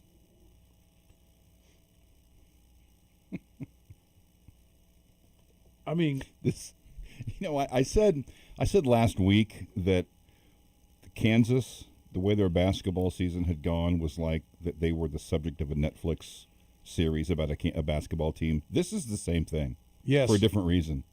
The only team that's having a normal year is Missouri, and how weird is that to be? We're just playing basketball. We'll win a game, lose a game, but that's all we're doing. Yeah.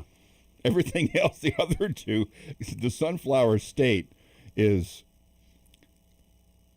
that there should be a 30 for 30 about this year. I mean, it is. It's bizarre. It is. Things you have never seen ever are happening at two schools in the same state at the same time. Well, basically, the point there is that $18 million. Well, I mean, if we go to court, that $18 million would be tied up for quite a while. So, do you go ahead and settle? That's something I don't know. No, you don't. You don't settle. If that's the idea, is that he'll take 9, because otherwise he's going to have to wait for 18. He hasn't been working a paper route for the last 4 years. You've been paying him $3 million a year. I'm sure there's a bit of a war chest. Yeah, he'll be able to wait it out. Good Lord, I'd like to believe that the cost of living in Manhattan has not drained his bank account of all of the 12 or 15 or $9 million he's made. Do you want this in one lump sum? How much do they think the lawyers are going to cost? Who do they think he's hiring? The landman attorney. Yeah. I mean, I make $900 an hour. Like, do you really think your case is so strong that you couldn't get a first-year law graduate to handle this thing? You have a retired attorney. JC JC willing to Come coming out out of of retirement. retirement We got to Tim. take that Tim. case. Tim's ready to go. He'll do it. And I kind of think he could probably pull that off. It just gets better. You know, K-State fans, for better or worse, do have a reputation that, how come you aren't talking about us? Well, here you go. How K-State is this? Hey, no one's talking about us. Boom. They are now. Have fun. Well, those are your words. Well, that's fine. All my K-State friends will probably agree with that. I'm not saying you're way off base. But no, it's, listen. It is it's incredible. The things that have happened with those two basketball programs over the last couple of weeks is, if it was on a TV show, you'd think, oh, come on. Both schools in the same state, in the same conference, have this crazy stuff going on at the same time. No way. Yep. A piece written in the Wichita Eagle by Kellis Robinette. He writes for the Eagle and the Kansas City Star. They're owned by the same folks, if you're not hip to that fact these days. He has a list of candidates. So let me try this list on, then we'll go to, I know Marty's waiting patiently. We'll get to Marty here in a minute. Brad Underwood, no-brainer. There it is. Also, no chancer. Should be the end of the list, but there's no chance if you're going to work for Gene Taylor, is there? Yeah. The no-brainer that you'd call and no-brainer that he'd say no. Would he even pick, what is it, 315? Is that Yeah. Manhattan's area code?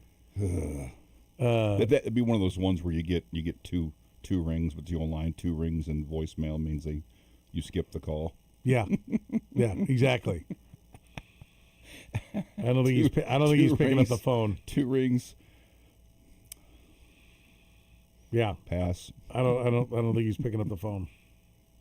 Brad Underwood, Josh Schertz from St. Louis, very popular. Doing choice. a great job there. Yeah. Jared Calhoun, Utah State. Eric Olin, New Mexico. Brian Hodgson, South Florida. Travis Steele, Miami of Ohio. Mike Boynton, assistant at Michigan. Eric Pastrana, Miami assistant. It says K-State fans have followed Pastrana's career ever since he was a graduate assistant for the Wildcats under Frank Martin. He went on to become an assistant coach under Brad Underwood at Stephen F. Austin. Later, he worked at Florida, Georgia, and Oklahoma State. Now he is the associate head coach at Miami. But one of the things he did say, Gene Taylor did say, coaching experience, right? Head coaching experience. Yeah. So that would seem to eliminate the last couple of guys on this list if he sticks to that. 913-810-810. We'll take a break. Take your phone calls next.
All right, let's get Marty in here before we get to our 2-minute drill. Marty, you're in the program. What's going on, buddy?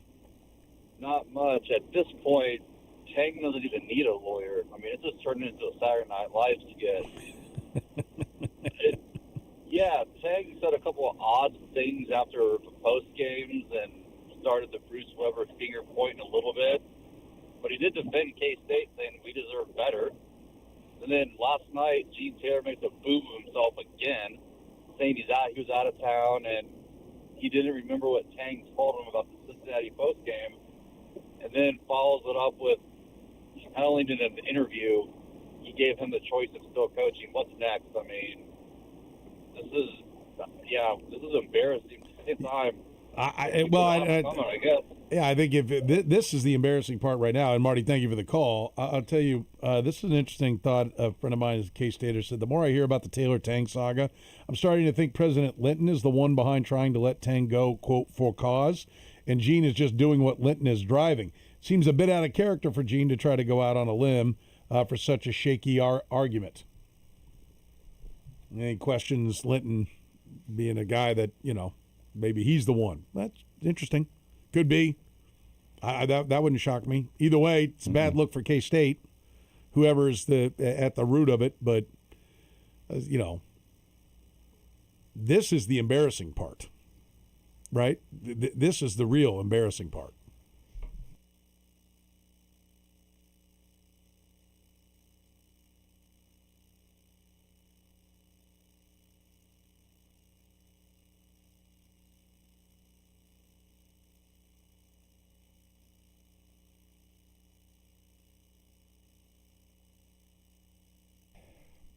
All right, who was the leading scorer the last time Notre Dame went to the Final Four? Brought to you by La Feta Delicatessen.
Pack your bags, start the car, and get on the road. It's time to go across the country, 2 minutes at a time, for the biggest stories of the day, where they're happening. Detroit, Michigan, Boston, Massachusetts, Las Vegas, Nevada, New York, Cleveland, Ohio, Philadelphia, Pennsylvania. It's the 2-minute drill on the program. Second half of the program begins right now with the 2-minute drill, brought to you by our friends at Jocelyn's Jewelry. Almost 50 years, Jocelyn Jewelry has been your go-to for exquisite jewelry, the best customer service, the best selection, and, of course, the most knowledgeable staff. Jocelyn's Jewelry, right there on the southeast corner of 95th and Antioch. You can find them online at jocelynsjewelry.com. Let's get things started on the drill. We'll begin in Jacksonville, Florida. Ryan Green, 1010XL is there. Ryan, how are you, sir? Soren, I'm good, buddy. What's happening? Well, Travis Hunter, going to be a DB with just a little bit of wide out. Like, this is a bit of an about face from where they were when they traded up to get him with the number 2 overall pick. Is this, injury related? Is this it just didn't work? Why making this move now just 1 year into his career? Yeah, circumstances change, and you look at the makeup of the roster, Soren. James Gladstone, the general manager here in Jacksonville, kind of alluded to this at his season-ending press conference last month. The fact is that Monteric Brown and Greg Newsome, 2 cornerbacks, are going to be free agents on March 9th. And the thought is that one or both guys will not be back. And when you look at the Jaguar roster, you saw the emergence of Parker Washington at wide receiver, obviously the arrival of Jacoby Myers, who's already gotten a contract extension, and Brian Thomas Jr., and if you want to lump Brenton Strange into that as well, the tight end, they're pretty good at the skill position offensively with Trevor Lawrence. They're going to need help at DB, particularly if both Newsome and Brown are gone. You got Jordan Lewis, you got Jarian Jones, and now you bring in a cornerback 1 in Travis Hunter. Most people that I talk to probably liked him more at corner than at wide receiver coming into the draft. Are they still going to use him on offense? Yeah, maybe a little bit, 15 snaps a game, something like that. But I think because of the makeup of the roster, because of the emergence of Parker Washington, like I said, the arrival of Jacoby Myers, circumstances simply changed, and that's why Travis Hunter is going to be primarily a defensive back next season. Does this mean that, talk of Brian Thomas being traded is probably over and that they'll need him in the receiver room? Look, if somebody, Soren, comes in with an offer for Brian Thomas that the Jaguars simply can't refuse, well, then obviously at that point, my thoughts will change. But barring something like that happening, I've never thought they were going to trade Brian Thomas. They've said as much. Brian Thomas Jr. did not have a good sophomore season, although he did start coming on a little bit later on in the year. I think with an offseason, with a full offseason with Liam Cohen and James Gladstone, now you work with Parker Washington, Jacoby Myers, Brenton Strange, I think BTJ will be fine. And if he is still here with Jacoby and Parker, like I said, that's a pretty good trio. So, yeah, barring a team coming in just knocking their socks off with an offer, I would expect Brian Thomas to be here this upcoming season. Do you expect the Jags to be active in free agency? Yeah, well, yes and no. I expect them to try to re-sign a couple of their own guys. They got cap problems. They've basically eaten a lot of cap, dead money that Trent Baalke left on their books. So they're not going to be as active as maybe they have been. Now, could they do a couple of things? Yeah, if you cut Eric Armstead and Patrick McCary, that frees up $14 million. But do you want to cut your starting defensive tackle and possibly one of your starting guards to do that? I think Jacksonville might make a couple of trades. They do have 11 draft picks. It's interesting, Soren. They don't have a first-rounder, but they still have 4 picks in the top 100. They got a second-rounder, and they have 3 third-round selections. So I would expect Jacksonville to be very active in the trade market, be very active in making a lot of their draft picks. I don't think they're going to make a lot of big splashes, though, in the free agent market. Okay. All right. Let's talk about the Florida Gators. Rough start, but seems like it's really coming together now. Are they the class of the SEC? Boy, they're good. Now, it's hard to win back-to-back titles. I'm not breaking any news there. Obviously, that's why so few teams have done it. But even if we're having the conversation here in mid-February that they could win back-to-back titles is a testament to what Todd Golden's done with this roster. I mean, Soren, they lost their top 4 guards from last year, 3 to the NBA and 1 to the transfer portal. Now, their entire front court came back, and it's the best front court in America. But Xavier Lee was just named SEC Player of the Week at the point guard position. Boogie Flans played well. Urban Klabsar has been awesome. He was terrific against Kentucky. They rebuilt their backcourt, obviously with Condon and Houck and Shinyulu in the front court. Yeah, I do believe they are the class of the SEC, and I don't think it's crazy to think that a Final Four run could potentially be in the offering. And the good news for Florida is that they're probably going to get put in Tampa for the round of 64 and the round of 32, which would basically be a home games for them opening weekend of the NCAA tournament. Yeah, what seed are you expecting? I mean, if they're a top 16, they'll be put in Tampa, which means a top 4 in any of the regions. I can't imagine they'd be below a 4. I'm thinking a 3, maybe as high as a 2, depending on what happens in the coming weeks. All right, great stuff. Ryan Green in Jacksonville, Florida. We appreciate the time, my friend. Have yourself a great week. Thanks, Soren. Take care, pal. Orlando Alzagari, the Big O Radio Show on YouTube. You can find him at Big O Show on Twitter as well. Orlando, how are you, my friend? I am doing fantastic. It's in the 70s here in Miami, so we're doing all right. Yeah, I think we might have touched 70 here as well. We're at least in the upper 60s here, so, for once, we maybe have the just as good a weather as you do. All right, the Dolphins releasing Tyreek Hill. You mentioned that was probably coming. Are we surprised that he's not the only one? Bradley Chubb, James Daniel, Nick Westbrook, is it Akini? Akini. Yeah, Akini. All released today. Is that surprising at all that they released all 4 of them? No, not at all. If you're smart, you've got the mulligan year when you take over a new team. And so you want to unload everyone you can, because that way you don't inherit other people's problems. So this was the smart move. The Tyreek Hill one obviously was coming because that knee was mangled. The Chubb one was actually just like the Calais Campbell one, and it's not hindsight. I said the team should have traded him by the deadline because everybody could use a pass rusher, and he was actually their best pass rusher. And they traded Jalen Phillips, who wasn't as good as Chubb was, and that they should have done that just like the year before. They should have traded Calais Campbell and failed when they thought that they were still alive or had a chance for the playoffs, and they're not really good. So that's the sad part about the release of Chubb. You knew it was coming, but you should have made the move earlier where you could have at least gotten a draft pick out of it. Now you get nothing out of it, and you're going to suffer the dead cap money over the next year. You mentioned Tyreek Hill. What was the expectation on how how well he may or may not be able to come back? Oh, dude, that's going to be tough, man. He mangled that knee, several ligaments. He's got a hard road back, and at his age, I just don't see him bouncing back at the same speed and quickness that he had, with Miami and then obviously with Kansas City. So that's the issue, unfortunately, for Tyreek. And now with that knee, and he's not a big guy, also you got to worry about any wear and tear moving forward.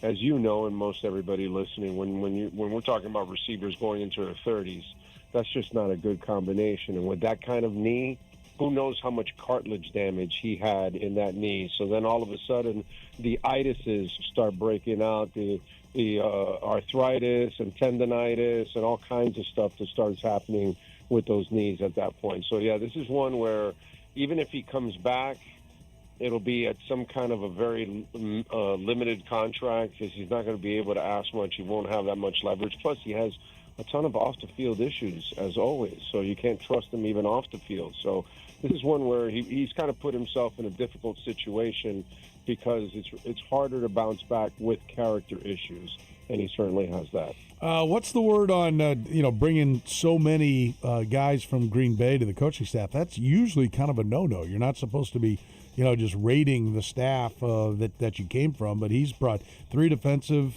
coaches, some of the support staff as well. I'm sure Miami's happy about it, but are you hearing any rumblings that this puts them in bad juju with stealing so many coaches from the Packers?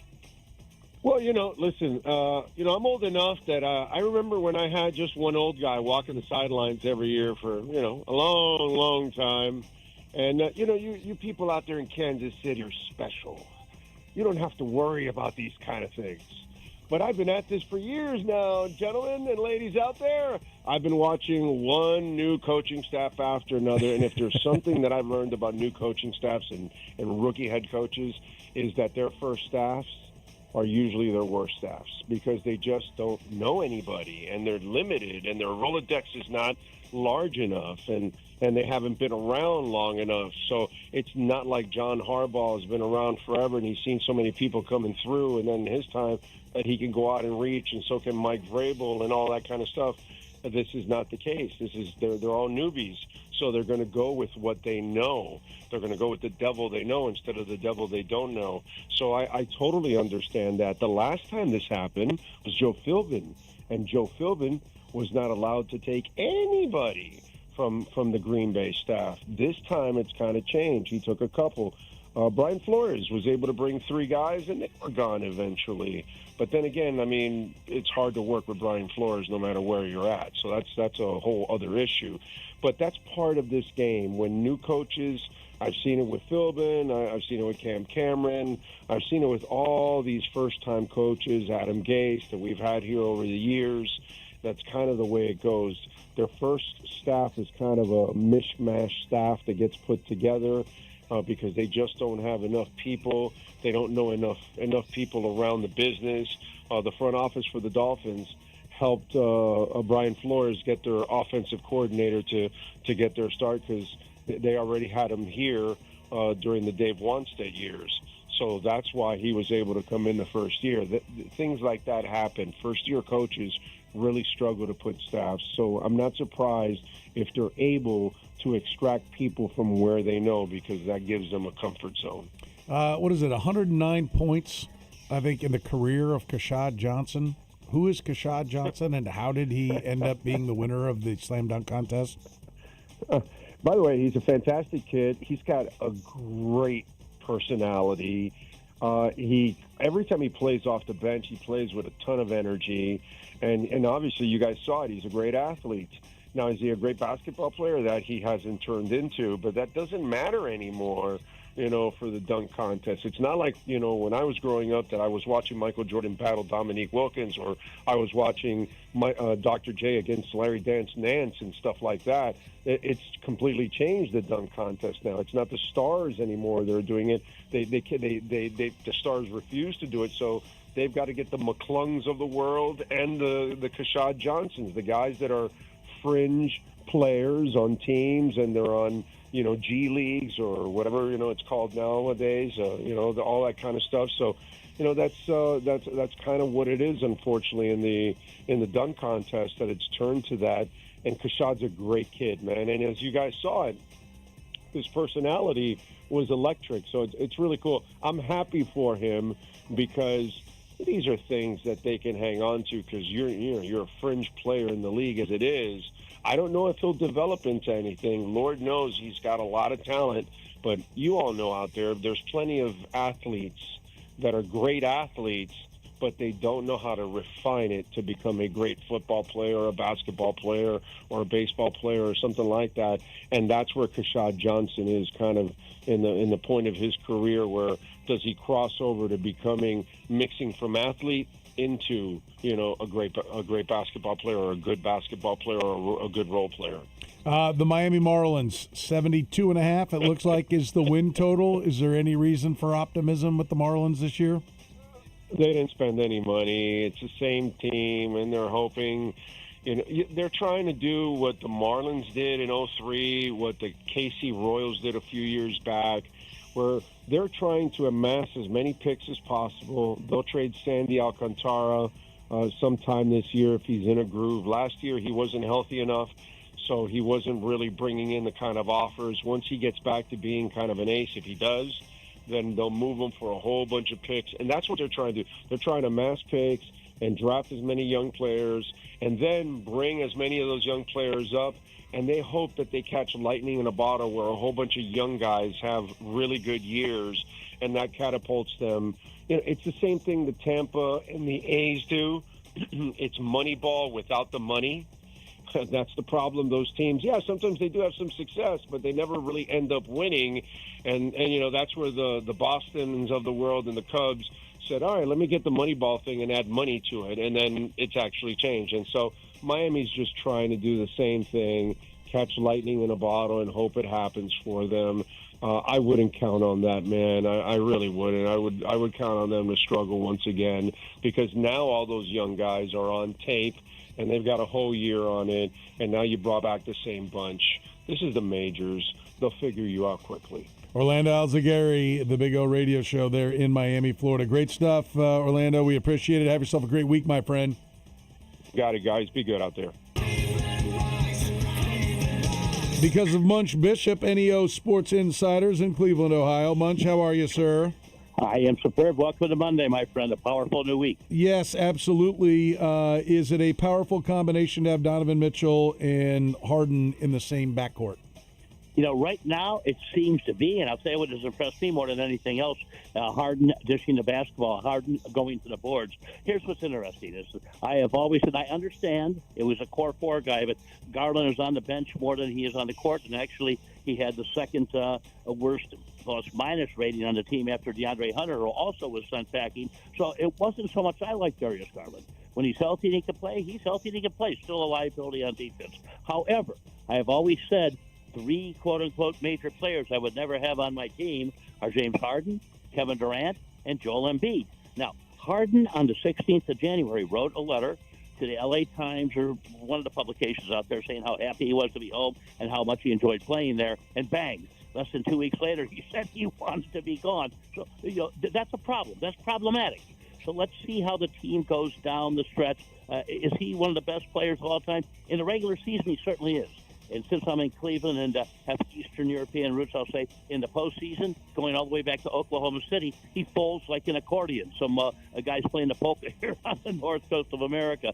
But the bottom line is, right now, it's a very, very viable backcourt. It's a very, very viable team with him in the lineup. Yeah, if they can exist with only one basketball, that's going to be the key, right? How does that think go? Think about this too, my friend. Evan Mobley has been on the pines, and this team is on fire.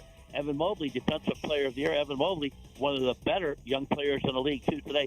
So it's going to be interesting. We've spoken many, many times about this. They started off on fire, and boy, they were as average can be. But there's a spark now happening with this team, and let's just hope they continue. Yeah, they've won 5 in a row, 9 of their last 10. They are playing at a high level, and I think it'd be disappointment if they don't finish as the 2 seed at least? Yeah, I'm thinking 2 seed also. And originally we had them winning it all, but you had some ups and downs as the season went on. But 2 seed looks very, very viable, very, very realistic. The Browns have a new defensive coordinator. It's the former defensive pass game coordinator for the Atlanta Falcons, Mike Rutenberg. Are we happy with this hire? Do you know what? I wouldn't be happy with anything this team does until they have a new owner, because they're going to screw something up. But here's what's interesting. Who is the head coach of the Atlanta Falcons? Raheem Morris, or was the head coach of the Kevin Atlanta Falcons. Stefanski, the former Browns head coach. So apparently he just opened the door for this guy and says, go ahead, bye-bye, I'll see you later. Wasn't good enough for Kevin, so we'll see what happens.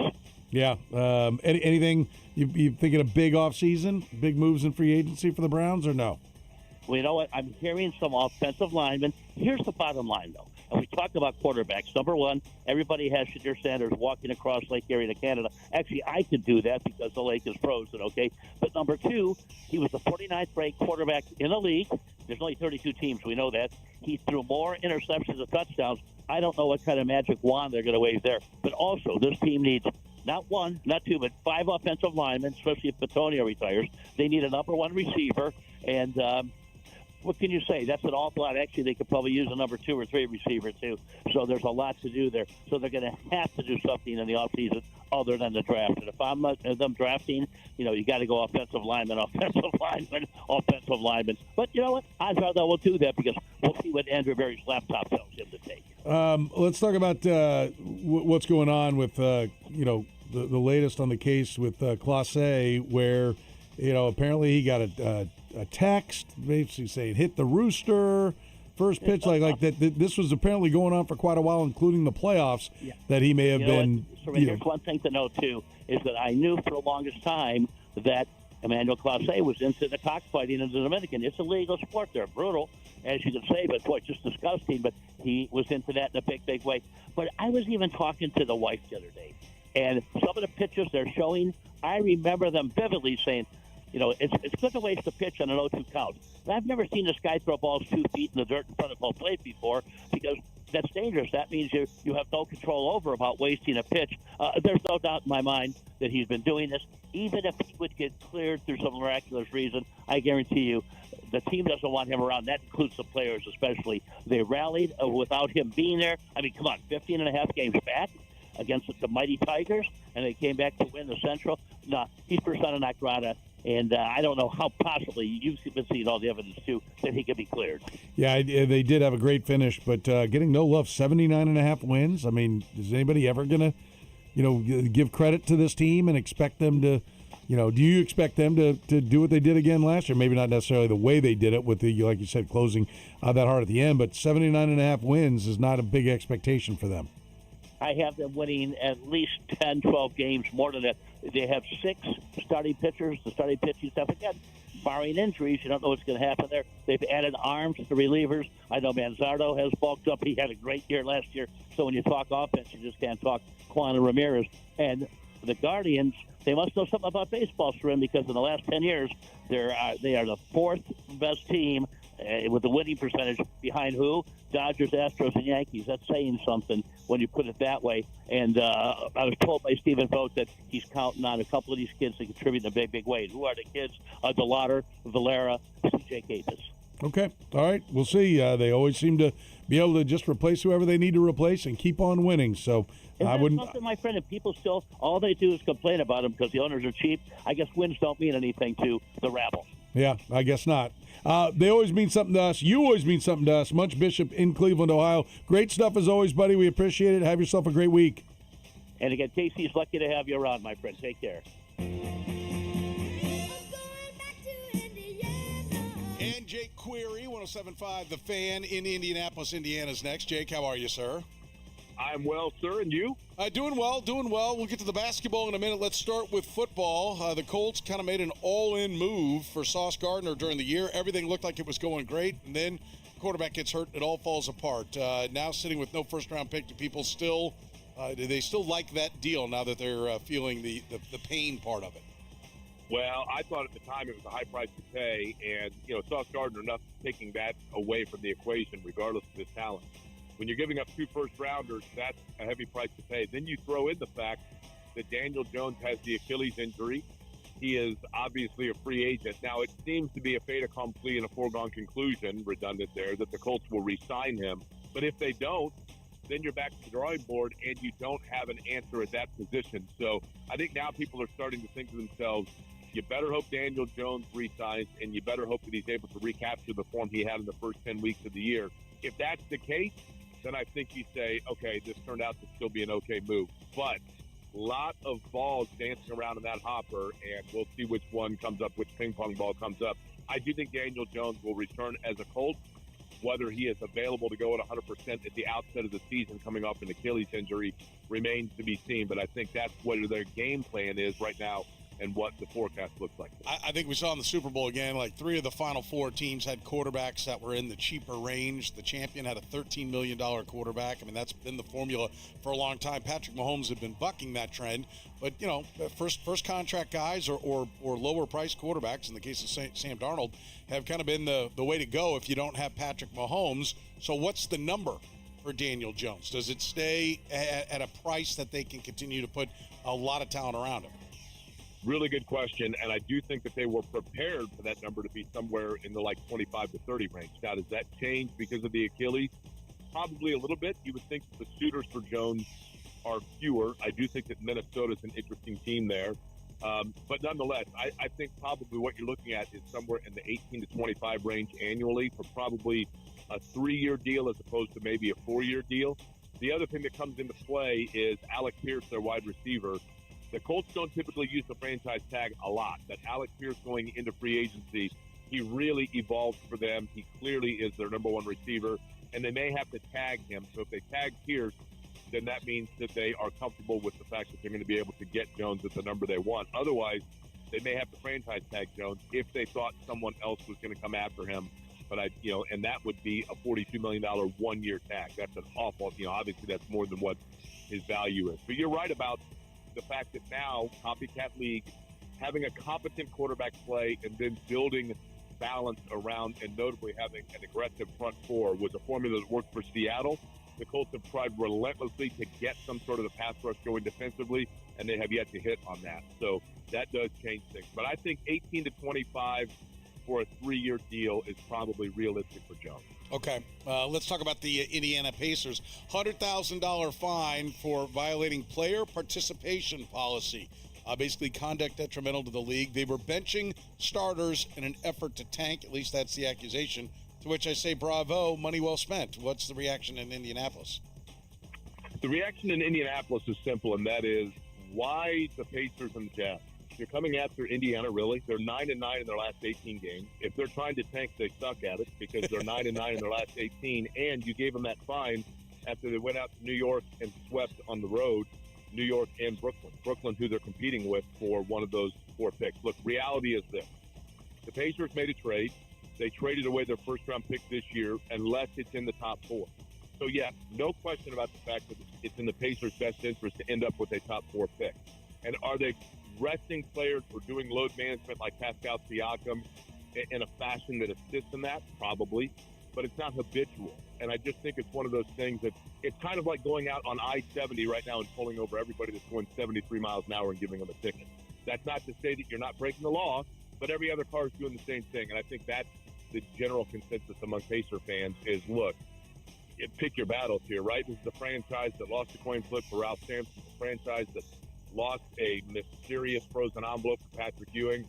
Just let some karma come their way and let them get a top 4 pick, for crying out loud. But I get it. The NBA is in bed with every gambling app out there and has to make sure that anybody who is placing a wager on said app that's now an official partner of the NBA, that they're confident that everything is going in to make it a fair and balanced game. I get it. You got to present the way your consumers and as well your sponsors want to present. You mentioned the trade. How did it go over? Getting Zubac back in the deal. He was the heart of the deal. What was the reaction to making that trade?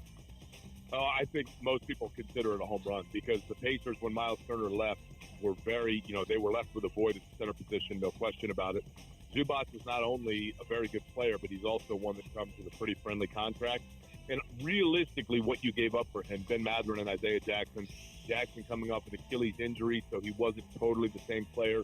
And Ben Mathurin, while a really good player, and I think a very effective scorer, plays a style and a system that just wasn't necessarily the way that Indiana wants to play. That's no personal knock on him at all. It's just the reality of it. As I've said all along, Soren, he is rum. I like rum. Rum's very good. You can have rum on your own. You can make a lot of good drinks with rum. But the Pacers' offense is an old-fashioned. It's very good, but it has a bunch of ingredients that don't include rum. So Mathurin was expendable, and they got the key piece at the center position. Now what they hope for is that they can end up with the first-round pick this year and draft a wing that is Mathurin's replacement in rotation. All right, and finally, let's talk a little college basketball. The Indiana Hoosiers football team, what an incredible story. Basketball team, supposed to be the lifeblood, maybe the athletic program, just 8-7 in the Big Ten. Is this a team that ultimately will end up making the NCAA tournament? Do they feel like they're at least going in the right direction? I think the latter part would be yes. I do think that there's thought that they're going in the right direction because when Darren DeVries was hired from West Virginia, it was at the 11th hour, and they basically had to piecemeal a roster together. And they've done so in the fact that they have 2 good shooters and 2 good scorers, and Lamar Wilkerson's been outstanding as a scorer. But you need 3, and they've had difficulty finding consistency with a 3rd scoring option on the floor. But they defend, for the most part, pretty well. They play pretty well together for a group that was piecemealed together. So I do think the foundation, fundamentally speaking, is there. Are they a tournament team this year? Kansas State did them no favors because that was going to be their big win in the pre-conference, and then Kansas State obviously has fallen off the map. So Indiana needs to put together good wins. They've had a few good wins that have mixed in there. I think they're a fringe tournament team. I do think they'll be on the right side of the bubble, and they could win a tournament game. But once they get, probably in that 8-9 range, maybe even 11 play-in situation. But they, I think the foundation is there and the style is there and the recruiting is starting to get such. Will they ever again be vintage Indiana? That I don't know. Can they be a team that is competitive year in and year out to make Sweet 16s? Yes, I think that's the future. All right, is this vintage Purdue? They've won 4 in a row, including a win over Nebraska. The other win's not that impressive, but the win over Nebraska, a very good one. Is this a Purdue team that's destined to make a long run? I think they're rounding into form. I think they've got an outstanding player in Braden Smith, who's probably the best point guard in college basketball.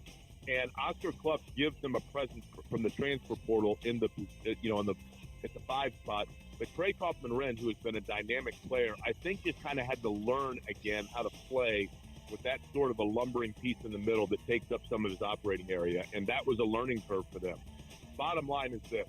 Fletcher Lawyer is the key for Purdue, their wing. In games in which he hits 4 threes or more, Purdue is 22-0 in his career. If he is hitting the ball from the outside and he is shooting the ball well, Purdue is really, really tough to beat. But they kind of go that way with it because Smith can facilitate, but they don't have a lot of other scoring options.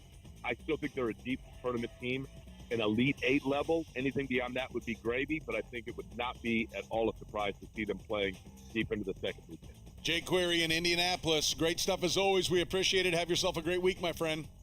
All right, man. Be good. You too.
All right, the Lafayette Delicatessen, end of the hour answer. Who was the leading scorer the last time Notre Dame went to the Final Four?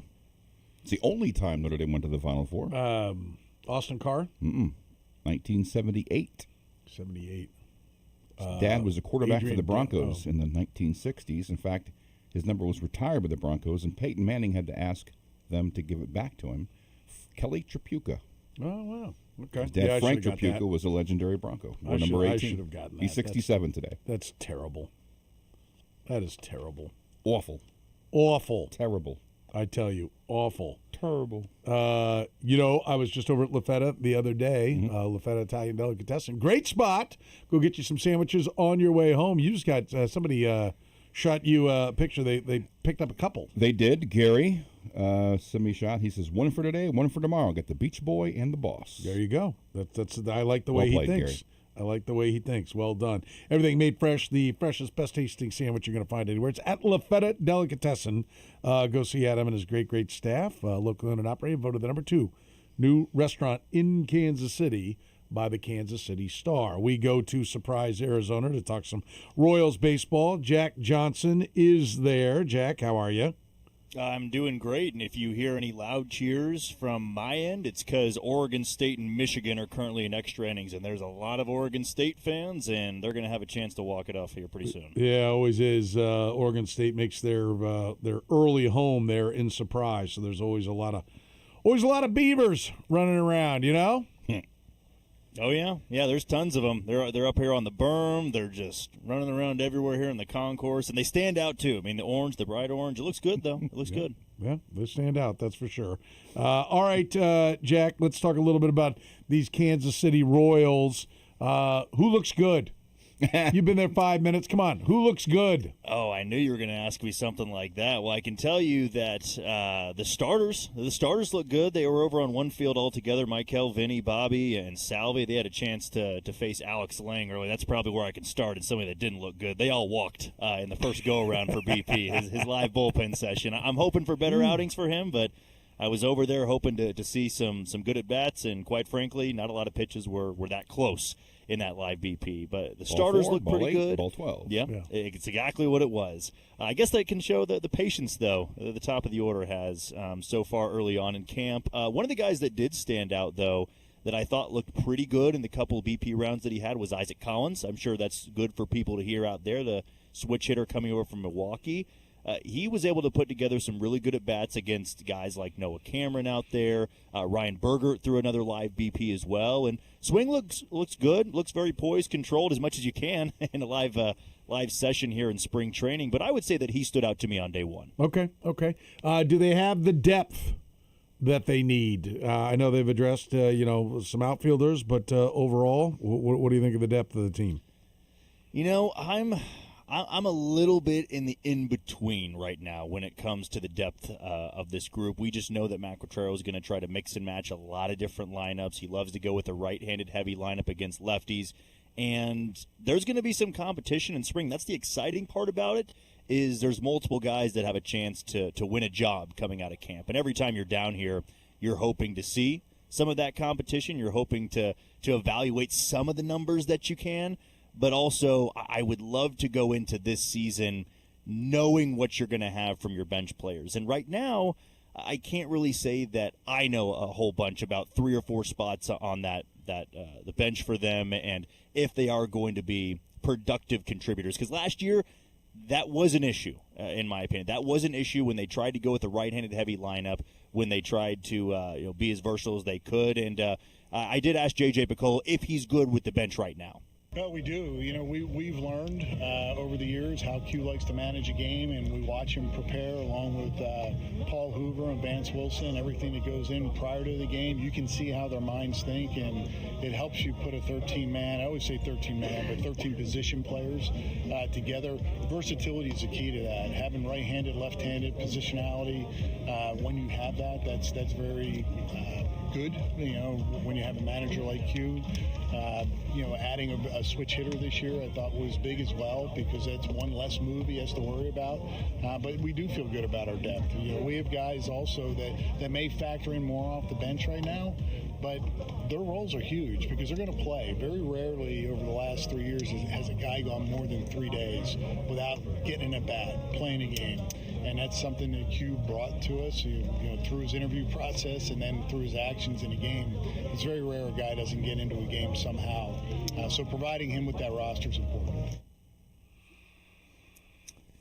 It just, to me, as good as you can have, or as much confidence you can have in the bench group right now, it's not really stable, I guess, for lack of a better term here. There's a lot of guys that you've had around now for 3 to 4 years, and the numbers haven't been there. And I do wonder, the later you get into camp, if there are going to be some other guys they're evaluating that are blocked somewhere in the outfield, or somebody that you could bring in on a minor league deal. I know Adam Frazier signed today, so that's now no longer an option. But I'm curious at what point they get into camp here and realize that they might need to upgrade a little bit with that bench. Also, someone asked, what do you think the Royals will give up when they bring Frazier back and late in the year? Because it's happening.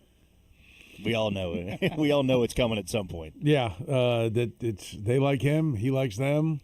I don't know why we can't just start off together. If that's where it's going to end up being. No, I know. I like what you said about the bench. I mean, I think they're going to finally be cutting somebody or sending down somebody who's good. Like we talk about it with the Chiefs. If you're a championship club, you should be cutting guys that end up getting picked up by lesser teams.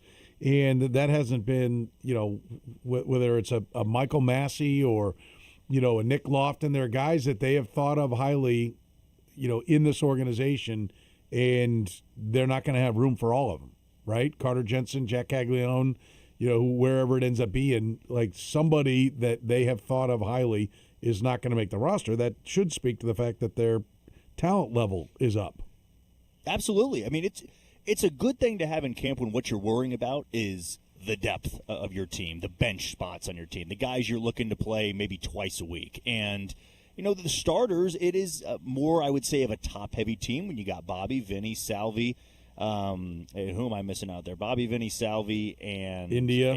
India is another guy you could say. Michael, maybe I didn't have him mentioned in there. And so you're looking for the other guys in this lineup to raise the floor a little bit. And with the bench, all you're asking for is for these guys to be average hitters or elite defenders or slightly below average hitters. You're not asking them to drive the bus, as we always like to say. And, yeah, there are going to be some guys that are squeezed out of spots, whether that means they're DFA'd because they're out of options or they start the year in Omaha.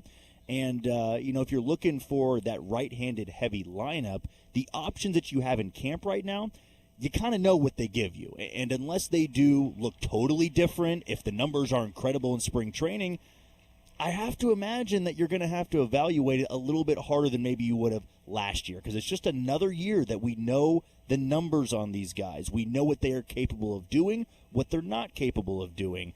And even last year, the Royals made a move right before opening day with Mark Canha, and I could see something happening to that effect if somebody like a Nick Lofton, as you mentioned, maybe like a Drew Waters or a John Rave, just isn't cutting it, or they're not healthy.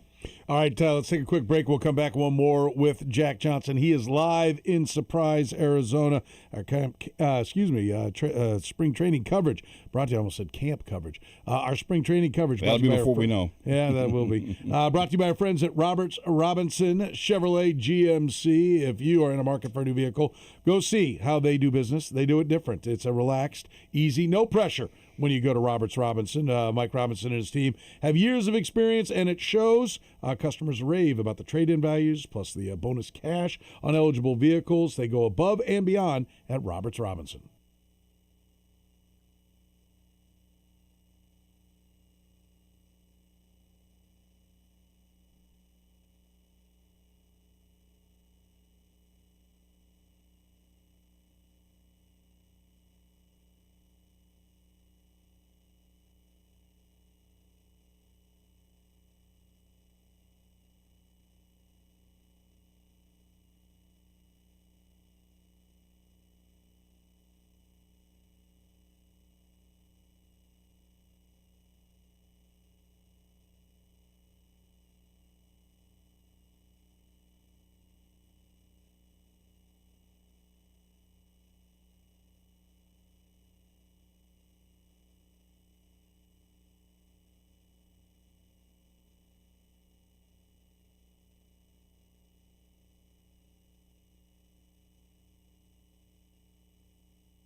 Talking some spring training baseball. Jack Johnson is there in Surprise, Arizona. Our coverage brought to you by Roberts Robinson. You can find him online at robertsrobinson.com. Come see why they just make it easy. If you want the most value for your trade-in, visit robertsrobinson.com.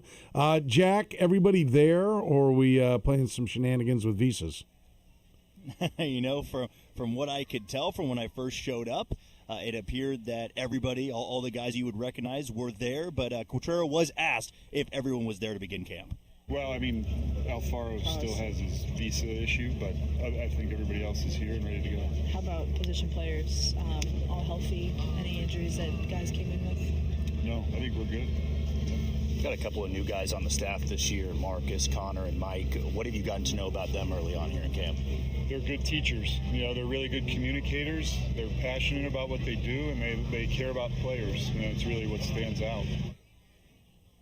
I do got to say this, not that it matters or not. I was curious what the first interactions with Connor Dawson and Marcus Timms were going to be like. If you don't recognize Connor Dawson, well, he's going to be the guy that has a beard that rivals Dallas Keuchel. It is one of the biggest beards I've ever seen on a coach. Really? Yes. Okay. And it's red. Yeah, so the more you know. Not exactly the Yankees with the clean-shaven policy, huh? No, not at all. No, it all looks good.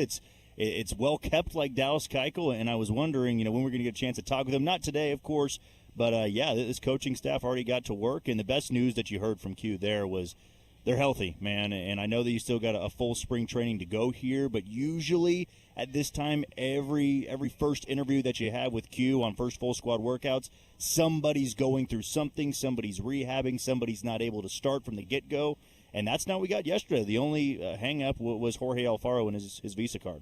The Royals scored the third most runs last year in the American League Central. There's 5 teams, by the way, if you're not familiar with that. But that doesn't really tell the story because they scored just 8 more runs than last place, although last place was Cleveland. But they scored 107 less than the Tigers. So you mentioned some of the position players earlier. How much of that, if any, do they cut into this year offensively? You look at what's going to be expected from this team. You look at what the offense was last year. You're looking at what it's going to need to be for them to be competitive. And we all know that the lifeblood of this team, the strength of this team, is going to be its starting pitching and then its bullpen, which is why they kept all the starters they did. Not to say they couldn't move them before camp's over or at the trade deadline. But what you're looking with this offense, as we had mentioned earlier, you got the guys that are going to do the heavy lifting. You've got Bobby Witt Jr., you've got Michael Garcia, you've got Vinny Salvi, and then you're going to have the other guys like an Isaac Collins, like India, Carter Jensen, and Jack that just need to carry their own weight. They just need to do enough. And then you can put yourself in that category of maybe where Detroit was. You can't be as bad as Cleveland was last year. I know they won this division, but yeah, they got to be much better than that if they expect to be competing for the Central this year. Yeah, I think it'd take a lot of pressure off them in other spots. One, base running, not trying to be heroes on the bases. Take a little pressure off the pitching. If they can score some more runs, it'd be nice to get off to a hot start. Jack, we are off to a hot start with you at spring training. We appreciate the time and efforts, and we'll talk to you again tomorrow. Okay, sounds good, guys. All right, Jack Johnson, you hear him all throughout the day here on Sports Radio 810 WHP. He and Easton John out there covering spring training for us. First game already coming up on Friday. The Royals and the Rangers. Friday for the first spring training game. We will take a break. When we come back, we'll get you the things you need to know. Then Tim Fitzgerald from Go Power Cat going to talk more about this Jerome Tang firing in our next hour.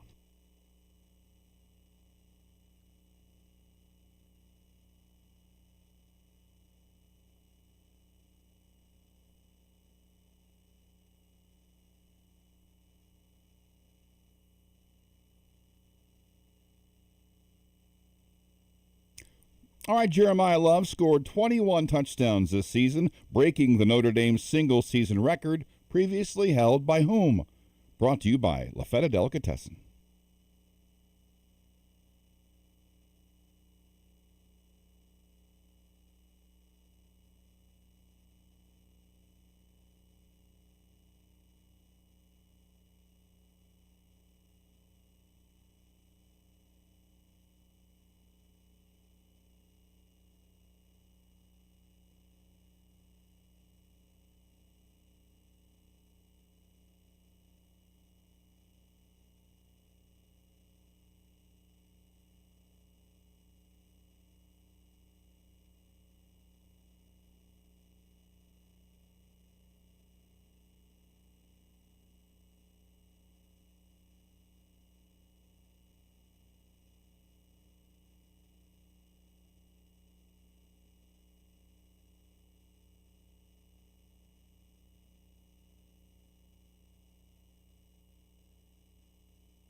Finishing strong here with the fourth quarter of the program. Still to come, Tim Fitzgerald, publisher of Go Power Cat, to talk about the Jerome Tang dismissal with cause. What happened there?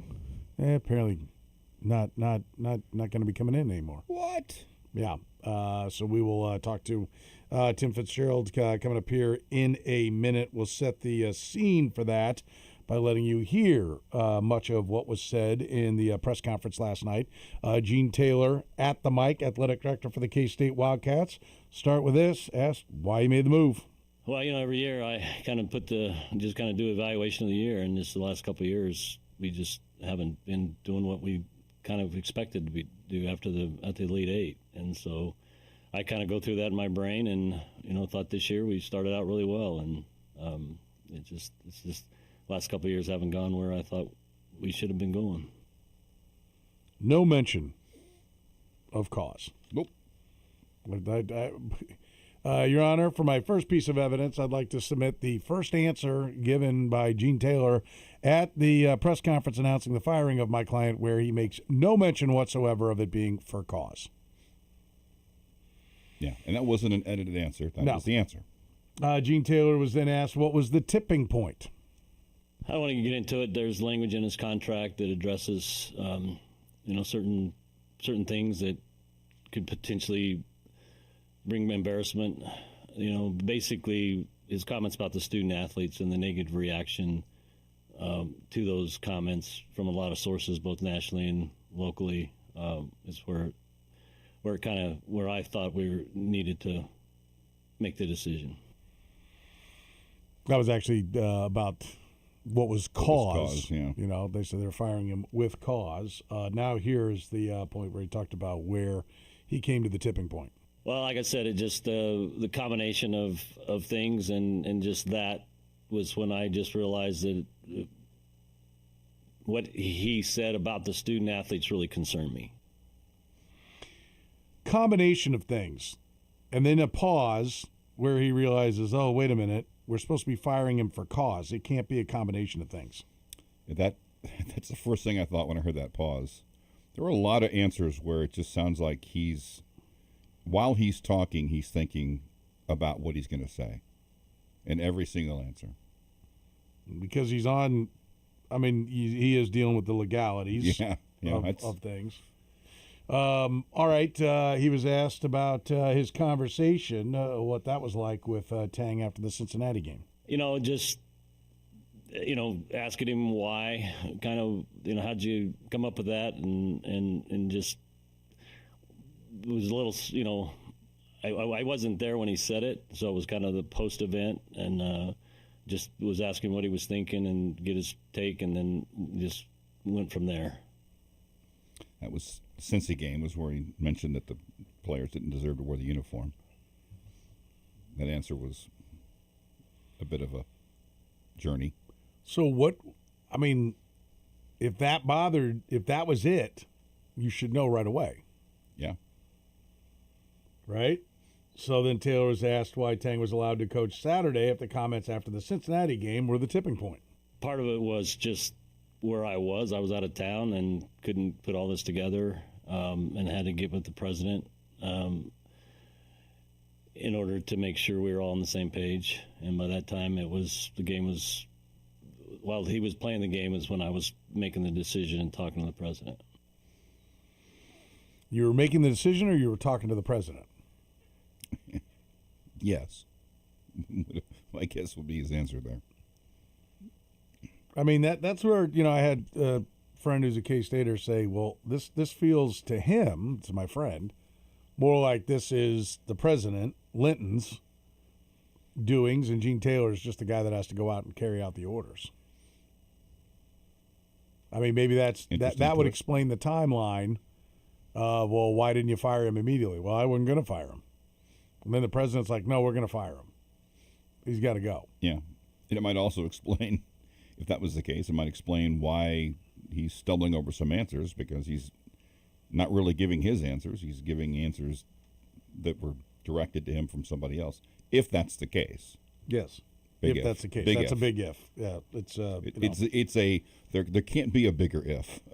than that. Well, I mean, I listen. The president signed off on it. Yeah. I mean, I'm like, if he's like, no, you're not firing him. Yeah. For a cause, and then we're going to end up in a legal battle. Gene Taylor wouldn't have done it. So I mean, there's that there's no doubt conversation- that they're on the same page. Yeah, when they hung up during that conversation on Saturday afternoon, they were in agreement. If they're This not has on to the happen. same page, Gene Taylor should be fired any moment. Right. Because he's put them in the middle of what is going to clearly be a legal fight. Yes. So yes, I told you not to do this. Would not be a good response. All right. So then Taylor was asked what he'll be looking for in a replacement. You know, one of the things that probably we'll focus on is head coaching experience, and look and just see what kind of program they've had and what kind of success they've had as a head coach. Doesn't mean that'll be the only candidates we'll look at, but that's certainly where we're going to start. Is that because your last guy didn't have any? I mean, you usually go the other direction, right? Yeah. I mean, did we see, as much as that first year was magical, did we see why he might have been an assistant for all those years? Or did he not exactly the CEO type? I mean, right. So that's, I think they're going to go look for someone who's the complete polar opposite of Tang in that regard. Let's get a guy who can be a program CEO. Yeah, I think it will be interesting. But also, they're not going to be in a situation where they can necessarily fill out. It isn't like you're going online to order coach. Okay, do I want this? Hit send, and Amazon drops it off at your door 2 weeks later. Well, head coaching experience and then success at their previous Well, yeah, I would hope. We don't care if the guy was any good or not. Thanks for cracking that riddle. Although Frank Haith, Missouri hired a guy with head coaching experience. He was one of the worst 7-year tenures in the history of Power Conference basketball when he came over from Miami. And he was good for 1 year and was then diminishing returns. So you'd like to think there was some success there, but I don't know how many boxes you can check given their situation. I mean, why wouldn't you start with Brad Underwood? I mean, I think we all agree. Why would you leave Illinois to go walk into this hot mess? But as far as the desire to get a guy, this is as obvious as Colin Klein, just about. Yes, more so. More. He's proven. He's proven. He's not. He's not this hot commodity. He's doing it. He's got a top 10 team, or was a top 10 team. Gene Taylor was asked if there's enough support for the program to get the coach that they really want. Yeah, I mean, obviously, there's a lot of support for the basketball program. Their budget's strong. All those things still exist, and I don't see that being a problem. This is a great program, and it's got a great reputation, and I have no concerns at all about attracting top candidates for it. Budget's strong, but not so strong that you're not going to find yourself in a protracted legal battle over a handful of millions of dollars. Where does this program rank? There was what do we have? Jeff Goodman. Jeff Goodman put out the job rankings for the Big 12. He had K-State at number 9. So pretty much smack dab in the middle. Yeah. 8's halfway. Between 8 and 9 would be halfway. Kansas, Arizona, Texas Tech, BYU, Houston. Houston, a program, they're at number 5. Their coach was talking about being poor. Yeah. Iowa State, Baylor, Cincinnati, K-State at 9. Which might be charitable. Because there's probably one above them that shouldn't be there, and probably a few below them that should be above them. I think there's Kansas and Arizona are a step ahead of everybody else. Tech, as long as they've got the money going. BYU has the money. I think BYU might end up being up there permanently. Houston with Kelvin Sampson belongs up there. Iowa State, I don't mind Iowa State being at 6. I wouldn't mind if Iowa State was a little bit higher.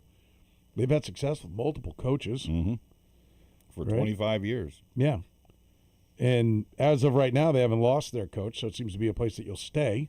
It's not just a jumping off spot. It's not like Tulsa was there for a few years. Almost everyone since Eustace has had at least one pocket. Wayne Morgan didn't, but you got 3 different coaches who have had really good success there. By the way, down at the bottom, Colorado. Colorado. 14, 15, 16. Utah, Central Florida, Colorado. Is Utah bad just because they're down right now? I don't know. Because Utah is a program that's been in the championship game with Rick Majerus. Yeah. It's been in this century. Been a while. No, 98. Oh, was it 98? Yeah. Okay. In the last century. In my career. 28 years ago. I didn't realize it's been that long. Good Lord. But, yeah, we really think Utah's down that far? Oklahoma State has some history. TCU and Arizona State over Oklahoma State? I don't get that. I don't think I'm buying that one. No, Oklahoma State's definitely, I would have those above those other two. Let's hear from Bill Self. This was a subject that was brought up to him today. He was asked what he thought of the move. It really surprised me with the timing and everything. I think sometimes, I've actually thought about this a lot, and I have a hard time coming up with a conclusion because we don't really know everything that's going on, and we try to make determinations from the cheap seats based on what other people say or other people write. And I'll be honest, I like Jerome. I hate to see when any coaches gets let go, but I also know that it's big money and it's big business, and people make decisions based on what is in the best interest of their employer, and the employer is Kansas State University. So without saying too much, because I shouldn't have an opinion, because I don't know enough to have an opinion, that's why you have agents, that's why you have attorneys that look over contracts, and that's why you have attorneys from institutions that look over contracts, and you deal with the wording in the contracts. Bottom line, if KU wanted to get rid of me today, that's their decision, but all things would refer to the terms of the contract. And if I wanted to get rid of KU, which I don't, all things would refer to the terms of the contract.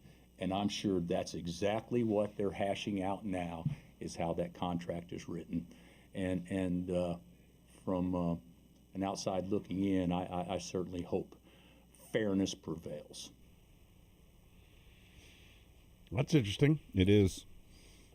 It is. And so is this from Pete Thamel. Update, Jerome Tang has retained Tom Mars and Bennett Spire in the case of his firing for cause. Mars told ESPN, quote, "If K-State's president and AD really think the school was embarrassed by recent events, that's nothing compared to the embarrassment that both of them are about to experience." My kind of attorney. Agreed. That's basically the line I kind of alluded to earlier. I make $900 an hour, you blanks, and you're about to find out why. You're real close to finding out why, or whatever that number was. That's basically what Tom Mars said today. Great cash, homie. You're looking for Alec Baldwin in Glengarry Glen Ross yes. type of speech. Yes. My watch costs more than your car. Blank you. That's my name. Yes.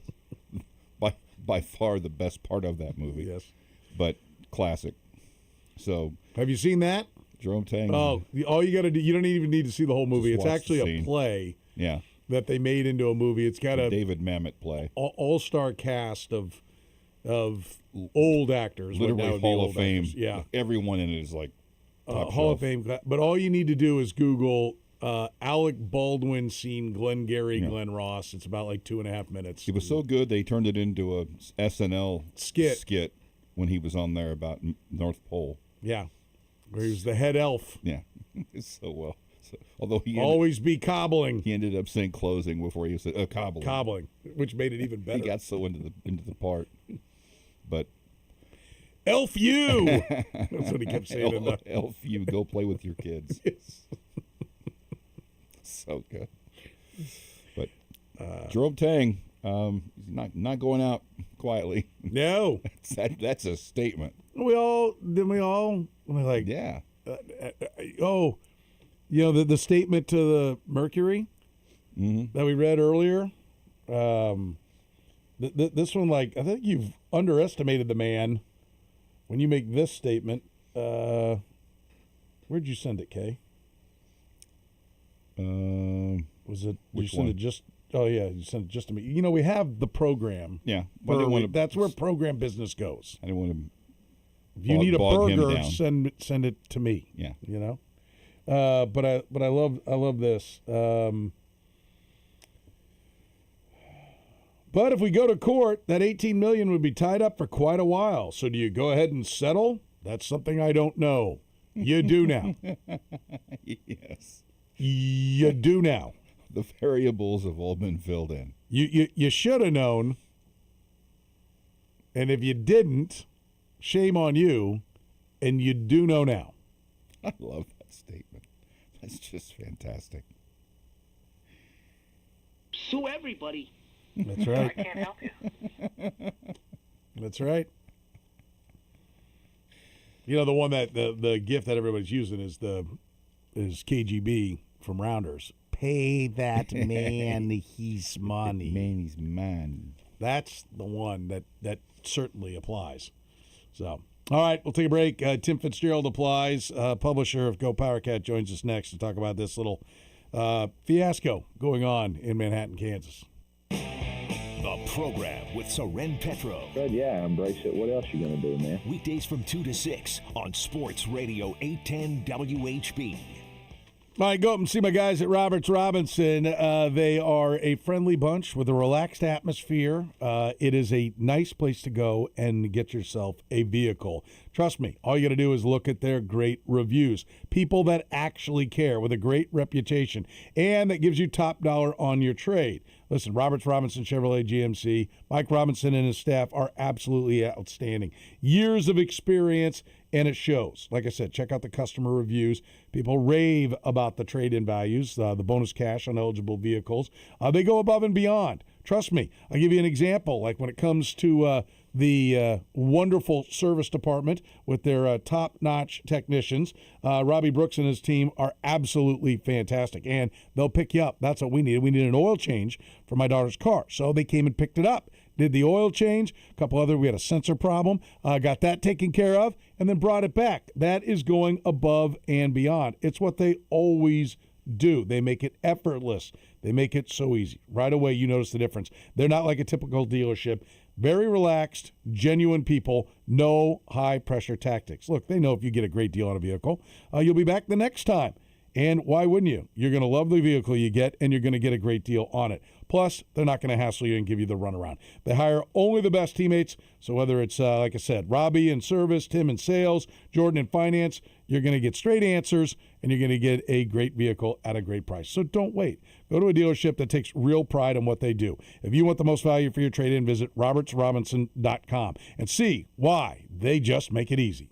Low testosterone can be a real problem for many men. It causes poor sleep patterns, decreased energy, low sex drive, and it makes it really hard to stay in shape. And as we all know, a healthy body is very important to our overall health and well-being. This is Jeff for Heartland Men's Health, and if some or all of these symptoms sound like you, we can likely help you be done with low T. We can also help you lose weight, support your metabolism, improve your gains in the gym, and more with our new targeted body composition plans featuring GH peptides, NAD+, GLP-1s, PDA, and more. Our low T protocols, applied in conjunction with our body composition plans, will help most men see real improvements, true weight loss, higher energy, improved sleep, stronger workouts, and a renewed sex drive as well. Your initial visit is just $99 and includes blood work and a medical consult. And if you start on treatment the same day, your visit is free. Call 844-447-6600 or go to heartlandmenshealth.com. Featured therapies are compounded and have not been evaluated nor approved by the FDA. Provider prescription required. See website for details.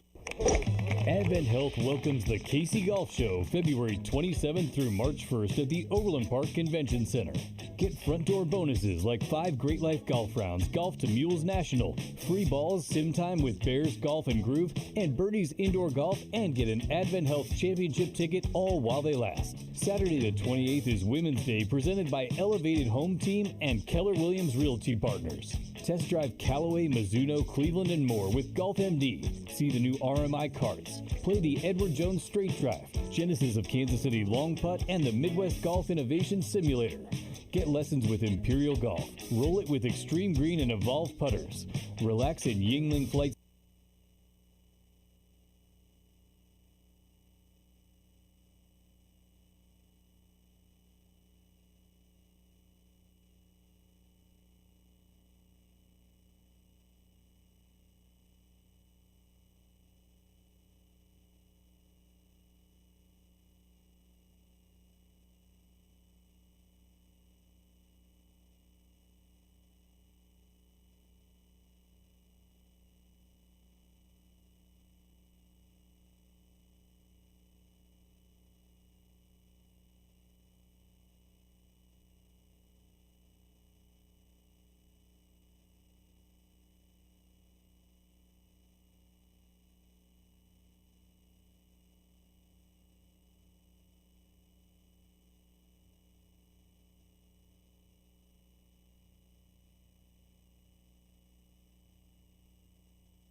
All right, let's talk some K-State basketball. Let's talk some firings. Let's talk about who's next head coach, who's next to be fired. We do it with Tim Fitzgerald, Go Power Cat. He is the publisher of his fine website, gopowercat.com. Tim, how are you, sir? I'm well. How are you? Well, doing great. What do we think? What do we make of this, bag of fun that we just watched? Well, I don't see any way K-State's currently not going to be paying the full buyout. I mean, because the coach got mad at his players is not cause for firing. I mean, if we're really being honest, he's getting fired because he sucks, not because his actions were bad. I mean, his teams are bad. That's why he's getting fired, and that means you pay the full contract. It's an unfortunate situation for K-State, but Gene Taylor negotiated and signed that contract, and now he's trying to get out of the ramifications of it. And if they think they're going to be able to prove cause, they better find something more than he said bad things about his players, because a lot of coaches do that. Yeah, they're going to have to go. They'll probably be spending a lot of time looking for some kind of violation somewhere along the way that they can pin on him. We saw how this played out with David Beatty. That was largely a waste of time with Kansas. And I think they ended up paying, about 90% of whatever it is. Everyone seems to agree that there's no way that they're going to win this. So why do it? Are they the only ones, or did you just hit on it? They must have something else. I don't know. I don't know if they do or not.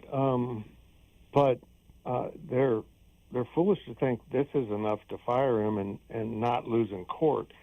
I think their intention was to just try to force a settlement, not get out of it totally, but force a settlement. But this doesn't force anything. They Tang and his attorneys feel no threat from this claim, and they feel like they'll win that. I would advise K-State, if this is all you have, just come to a settlement and how to pay it. But you're going to pay it.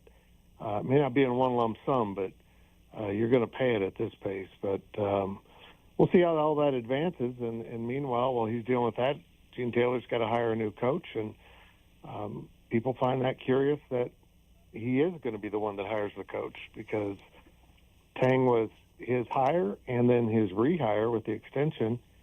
And Gene's talking about retiring within the next year. It just seems like maybe finding someone else to make the hire, a Lon Kruger or someone else associated with the program, with some stake in it, might be a wise decision to make. So do you just mentioned Gene Taylor retiring. You think that's accurate, that he's going to be retiring within the next year? Yeah, he's been pretty clear about that. I think it probably will last till next spring. But I thought the same about Chris Kleiman, and they're pretty tight. So, maybe Gene's going to go out earlier than that. But if he is pondering retirement, I think a coach would prefer not to be tied to the AD who just stepped down. So, we'll see. Yeah, that's the thing that jumps at me is, I mean, why would you take the job? Yeah, there's a lot of things working against K-State right now in this search. The biggest being there's not that many candidates, and K-State isn't nearly as far up in the line of hiring than what I think fans would like to think. And some programs are going to have to get really creative on who to hire. We're seeing programs like BYU and Utah go to the NBA, and there's a reason for that. It's not just because there's fewer candidates, but college basketball is beginning to replicate the NBA and how it's played. And, of course, you're dealing with essentially professionals now, so you kind of need that NBA mentality. This is going to be a very interesting process. Gene Taylor said he's looking for someone with head coaching experience, and I see no reason to limit your pool with that rule. I know you hired someone without it, and it failed, but that doesn't mean it's going to fail the second time. Just go find the right person, whether they've got head coaching experience or not, whether they're NBA or college, or maybe even D2. I don't know.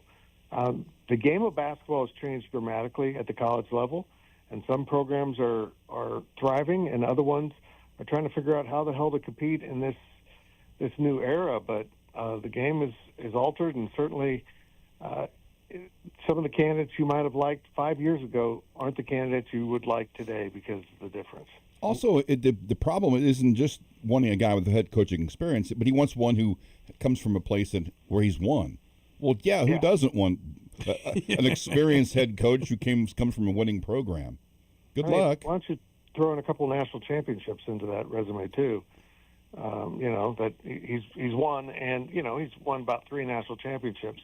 That's my pool of guys. Yeah. Which. You're right. He can't be putting limitations on it. The pool isn't deep right now of candidates, and they're going to do some real wrestling to try to get the right guy to come to Kansas State. And there's no home run hire like Colin Klein. Well, there is, but everyone thinks that there's no way Brad Underwood's going to go. Jeff Goodman said he's not leaving Illinois. I mean, he's not. Why not just back up a Brinks trunk and say, here, come home? Because there's not one that would lure him. He's an Illinois state employee. If he retires with Illinois, he gets a 50% pension for the rest of his life. We're talking about a $2 million pension for just retiring as basketball coach at Illinois. That foolhardy clause in there is impossible for the state of Kansas and Kansas State to match. But I think they should tap into Brad's knowledge. Brad and I go back to the high school era. Mm-hmm. I mean, we were in K-State at the same time. We've known each other a very long time. He really did take a hard look at it 4 years ago. Financially, it didn't make sense then, and it'd make less sense now because they've really taken care of him, not just in salary, but he has a very large staff. He's got a support staff. He's got like 4 analysts that are literally analytics guys. They're nerds, crunching numbers constantly for him. It's amazing how different that program is than what we see around a lot of college basketball programs. Interesting. All right, so who are some guys, like you said, you tap into his knowledge? I've seen some names of assistants that are out there that had been assistants, with Brad Underwood. Is that the direction you would think they would, you would go? Yeah, possibly. But, I mean, the guy at the top of my list is probably Jared Calhoun, who's at Utah State. He's a Cincinnati guy, though, and they might be open. He's a Huggins guy, so maybe that helps with K-State. It certainly helps with Cincinnati. And, you get into the argument of what is the better job, and I know both schools feel like they are. but he might be their Colin Klein, the guy that they're going to bring home, and it's all kind of been taken care of. I think K-State's best candidate might be someone we don't even know about, and that might be a young person that is grinding away in the NBA that understands the mathematical analytics of how to win basketball games, because that's what it's come down to now in talking to coaches. And if you look at the programs with the greatest offensive efficiency, adjusted for opponents even, you see all the best programs in the upper right corner of that graph, including all the programs, Miami of Ohio, Utah State, St. Louis. The programs that are not in the power level but thriving are all in that corner of the chart, because offensive efficiency is the name of the game nowadays.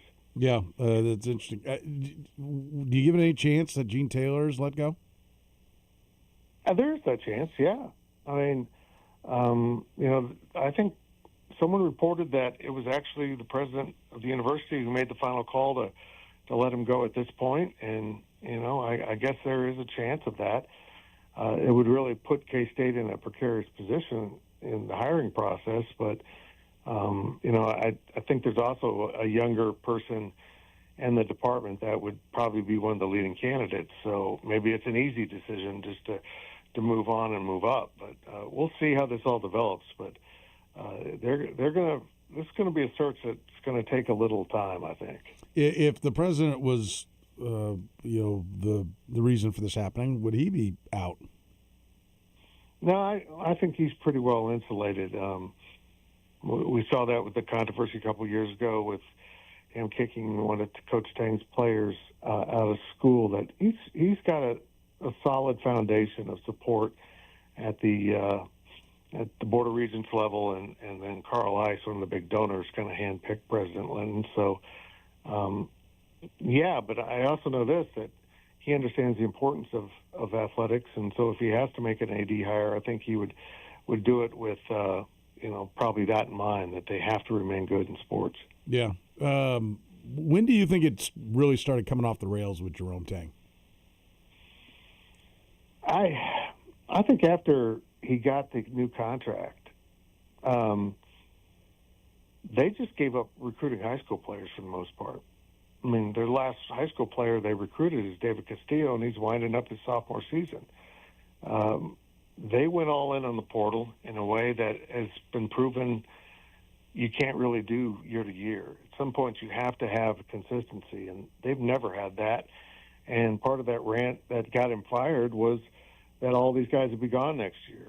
That set off bells like, well, that hasn't worked yet, so I'm glad you think it's going to work now. And I think that kind of caught everyone's attention. But, this is going to be a rebuild. But, you know what, Soren, K-State's had the resources. He hasn't been starved of NIL money. He has squandered his really generous NIL money from donors. He's just thrown it around with no sense of how to build a team, just a bunch of players that he hopes can play together, and it has not worked. Yeah. That is because there are, would you agree that these parts, are worth more than what the sum is? Yep, I would. Now, look, there's serious problems here. This team doesn't know how to play defense, which is kind of an important thing. They don't have any dog in them, if you know what I mean. They're not fighters.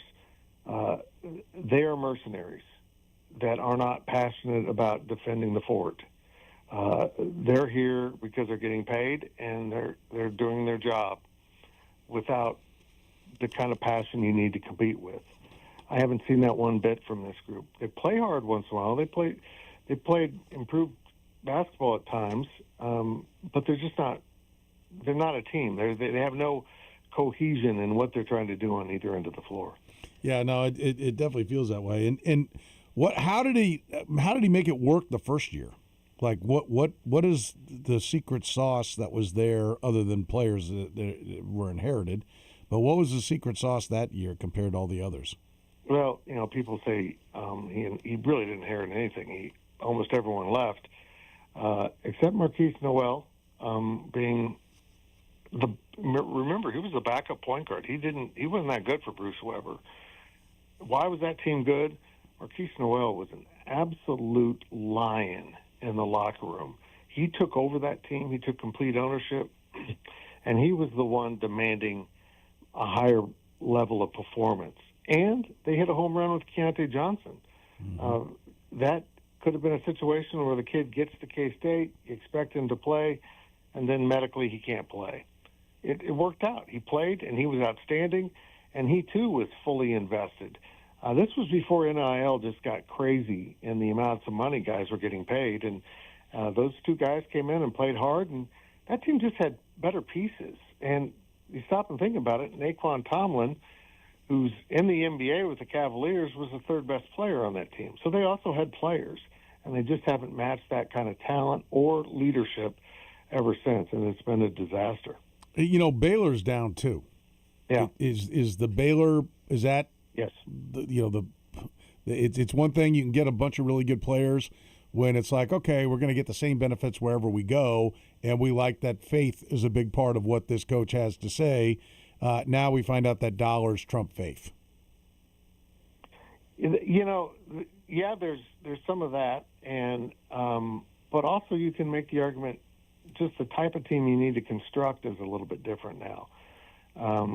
I think the analytics have shown that three-point shooting and offensive rebounding are the way to go. With some kind of game at the rim.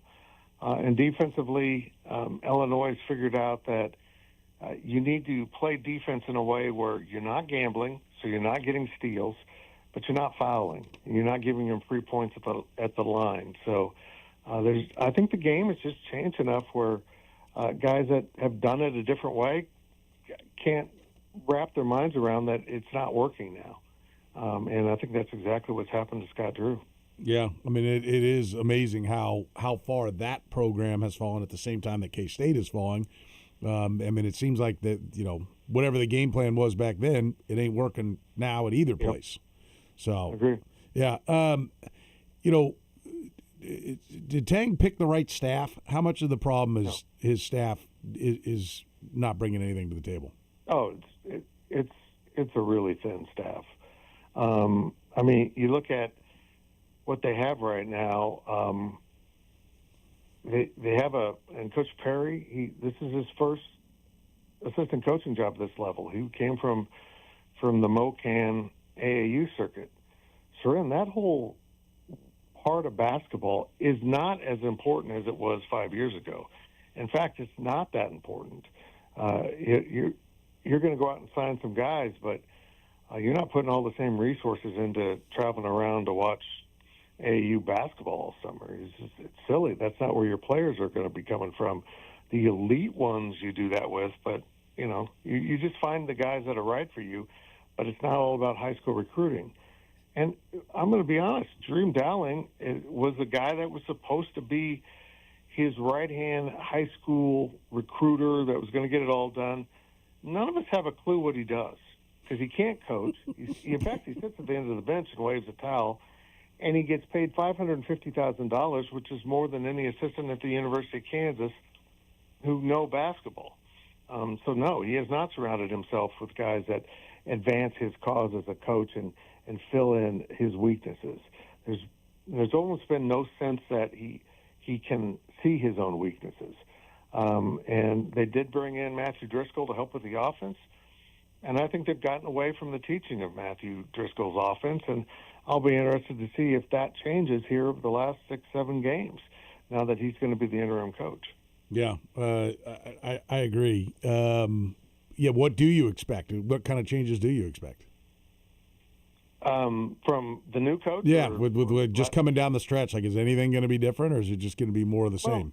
The reality is, one, this team wasn't well constructed. They don't, the pieces don't fit together as well as what they thought, and two, they've been just decimated by injuries. I mean, they are down to about 8 healthy bodies and running out, and hopefully they can get through the rest of the season. But what I'm looking for tomorrow night, and they've got Baylor coming to town tomorrow, ironically. What I'm looking for is just the level of effort from the players. The reality, when your coach gets fired, even if you loved him, you played a role in that. I mean, you played a significant role in someone getting fired. How do you react to that? And if Driscoll can get him up and get him to play hard against Baylor, that's a winnable game. And that would be the greatest irony of all if they would come out and play better after the firing. Yeah. You mentioned the money being thrown around in the NIL. You know, I had some people kind of rumbling that, you know, maybe the football side wasn't thrilled with how much money was being tossed around on the basketball side. Is that fair? Yeah, that's true. It's true. And honestly, though, that's going to be true at most schools. The mathematics of football NIL and 105-man rosters are radically different than basketball with 13 to 15. But you still had donors giving at the level of the basketball at Kansas State, where the last guy on the bench for basketball was getting paid more than notable starters in football. And I think they were just spending too much money. It's crazy to say that. They were overpaying, and they were getting the players who were only motivated by the biggest offer. That's not who you want on your team. Did he being Jerome Tang endear himself to, you know, his own kind of sugar daddy like we know was going on down at Texas Tech? Was there one or two guys that were really funding everything that was going on with the basketball? Yeah, significant amounts were coming from a small group. And, you know, it's funny is he was incredibly involved in that. So, you know, I love Chris Kleiman. He's a friend of mine. I think the world of him. But he didn't want to go out fundraising for NIL. He wanted others to do that. I understand. That's not why you signed up to be a college coach, is go out to raise money to pay your players. That's not what the job was you signed up for. But Jerome Tang jumped into it and became his own NIL fundraiser and was effective at it. And so they were well funded. I think, you know, I would be surprised if anyone in the Big 12 had a higher NIL pool to play with than Kansas State. And what do you see for it? You see an absolute disaster of a program. Will that continue? Do you think the money will still be there? Do you think there's no? Well, you know, maybe the new coach would get it back, but that's been one of the things that the donors said, well, we're done. Yeah, we're done. I mean, he's clearly not spending this with any grand master plan. He's just throwing it around. I feel for those donors. You know, I'm on the younger end of it. My daily delivery video for tomorrow is about this, but we all, 60 and above, we all think of Kansas State basketball tradition that left, you know, with Lon Kruger. It hasn't been the same. That's 36 years ago. That's 36 seasons. And so I'm on the younger end of the older fan base that remembers the glory days. But there's not many left that remember Tex Winter being coach. And I know why the older fans wanted to get K-State basketball back to where it was. But it didn't work. And I got to say this, Soren, in the modern era of college athletic funding, if you got to suck in something, it better not be football, because that's where the money's coming in for the TV rights and your biggest revenue. And you need to sink that money into football, and we'll see how that impacts K-State basketball going forward. Is the money coming in for football right now? Yeah, they've got NIL that's moving pretty good. I think Colin's pretty happy with it. You know, it's going to be something they're going to try to advance every year. But I think we'll see K-State more effective in the football NIL space. But also Colin's coming at this from a little bit different approach than what was used at K-State. So we'll see if they try to consistently find more top-tier guys. That wasn't what Chris Kleiman was trying to do. He was trying to use NIL to keep his young players in the program, which is essential, but NIL was mostly for backups and depth, and I think we're going to see a little more aggressive posture in that from Kansas State. All right, we're talking to Tim Fitzgerald here in the program. Time for our Final Four. I will start you with this. 82.5 wins for the Royals. Higher or lower? Man, I want to say higher, but I'm going to say lower. Wow, what a downer you are. Okay. I know. Well, that's kind of my life right now. Yeah, okay. How many wins are left for this K-State team? None. None. No, they're not going to win another game. They got to go to their next 3 road games are, well, Houston was one of them, Tech and Kansas. I mean, yeah, they've got some games at home they might win, including Tuesday, but I don't see it. I think they're just done. Okay, all right. What was your favorite Robert Duvall character and or movie? He passed away at the age of 95. Oh, it's got to be Apocalypse Now. I just watched that clip. I love the smell of napalm in the morning and the whole, it's safe to surf out there when there's shells exploding in the water. An incredible character, but he just encapsulated the cockiness of the era of some of those, air cav guys that he was playing. It was marvelous. Yeah, he was one of the best ever. So many great roles that he had for sure. All right, does Gene Taylor make the hire of the next coach? Yeah, I think so. But I would encourage him to, and I've done it with a video of bringing in someone to assist and advise. And my pick is Lonnie Kruger. He never stopped donating to Kansas State. Even when he was coaching in the same league, he was donating to Kansas State basketball. So his love for K-State never left, and I would tap into his brain and see what they can come up with. Tim, we always love tapping into you. Great stuff as always, buddy. We appreciate it. We'll talk to you on down the road. Thank you, boys. Great to talk to you, Soren. All right, you bet. Tim Fitzgerald from Go Power Cat talking about the situation with the K-State Wildcats. And nope, none wins. None. Not expecting a big boost on this one. We thank Droopy Dog for... They're not going to win. There better be something sitting out there that none of us are seeing, or I'm not sure what they're thinking. I thought maybe Fitz would be like, well, there's probably this or that or whatever. Nah. Nope. I think we're seeing this one pretty clear. We'll take a break, come back, wrap things up with the kicker. The program with Soren Petro. Nailed it. Suck it. Weekdays from 2 to 6 on Sports Radio 810 WHB. Listen, do you have a screened-in porch? All Weather Decks builds screened-in porch. Decks, patios, screened-in porches, they do it all. They're your outdoor living space builder, and they do it better than anybody else. That's why they've won 24 Angie Super Service Awards, carry an A-plus rating with the Better Business Bureau, Best of Houses Award winner time and time again. Go to allweatherdecks.net. You can see all the awards that they've won, also photos of finished projects. You'll see the caliber of work that All Weather Decks does. They're Kansas City's best when it comes to building your outdoor living spaces. So if you're looking for that screened-in porch, great place to enjoy beautiful days like we've got for the next few days, get to allweatherdecks.net. You can get an estimate started right there online. If your deck's falling apart, maybe a crumbling patio, you don't have to live like that. Listen, All Weather Decks is only 6 or 7 weeks away from starting your project. They'll start it sooner, finish it faster, and most importantly, build it better than anybody else. So what are you waiting for? Beautiful weather is going to be here. It's here for a few days. It's going to be here all the time, and you can be relaxing on a new deck, patio, or screened-in porch. But you got to call All Weather Decks. Call 913-206-1974. Schedule your free consultation today. Tell them you heard it right here on Sports Radio 810 WHB. Call 913-206-1974. And like I said, you can even get the estimate started online at their website, allweatherdecks.net. That's allweatherdecks.net, and relax. Wouldn't you like to take a vacation from your bills? Well, you can. With credit card balances at an all-time high and Golden Oak's 4.5% rate, you could be saving thousands of dollars after a simple phone call. Call today and get your cash in as little as 14 days and make no payments for 2 months. Call 913-890-GOLD. Golden Oak Lending, showing my blues.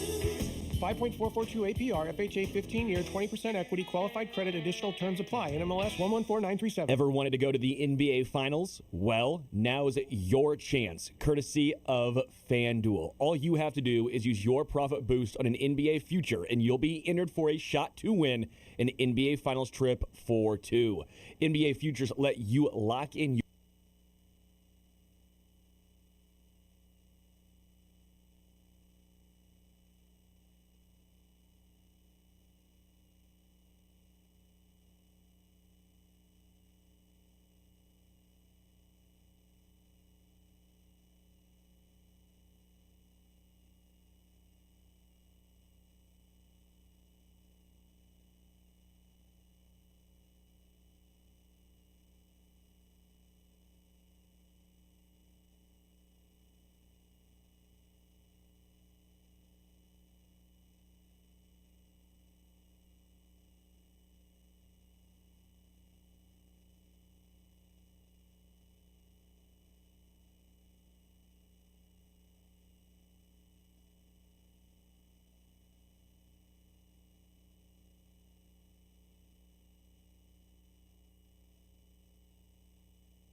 But first, La Feta Delicatessen, end of the hour answer. Jeremiah Love scored 21 touchdowns this season, breaking Notre Dame's single-season record previously held by whom?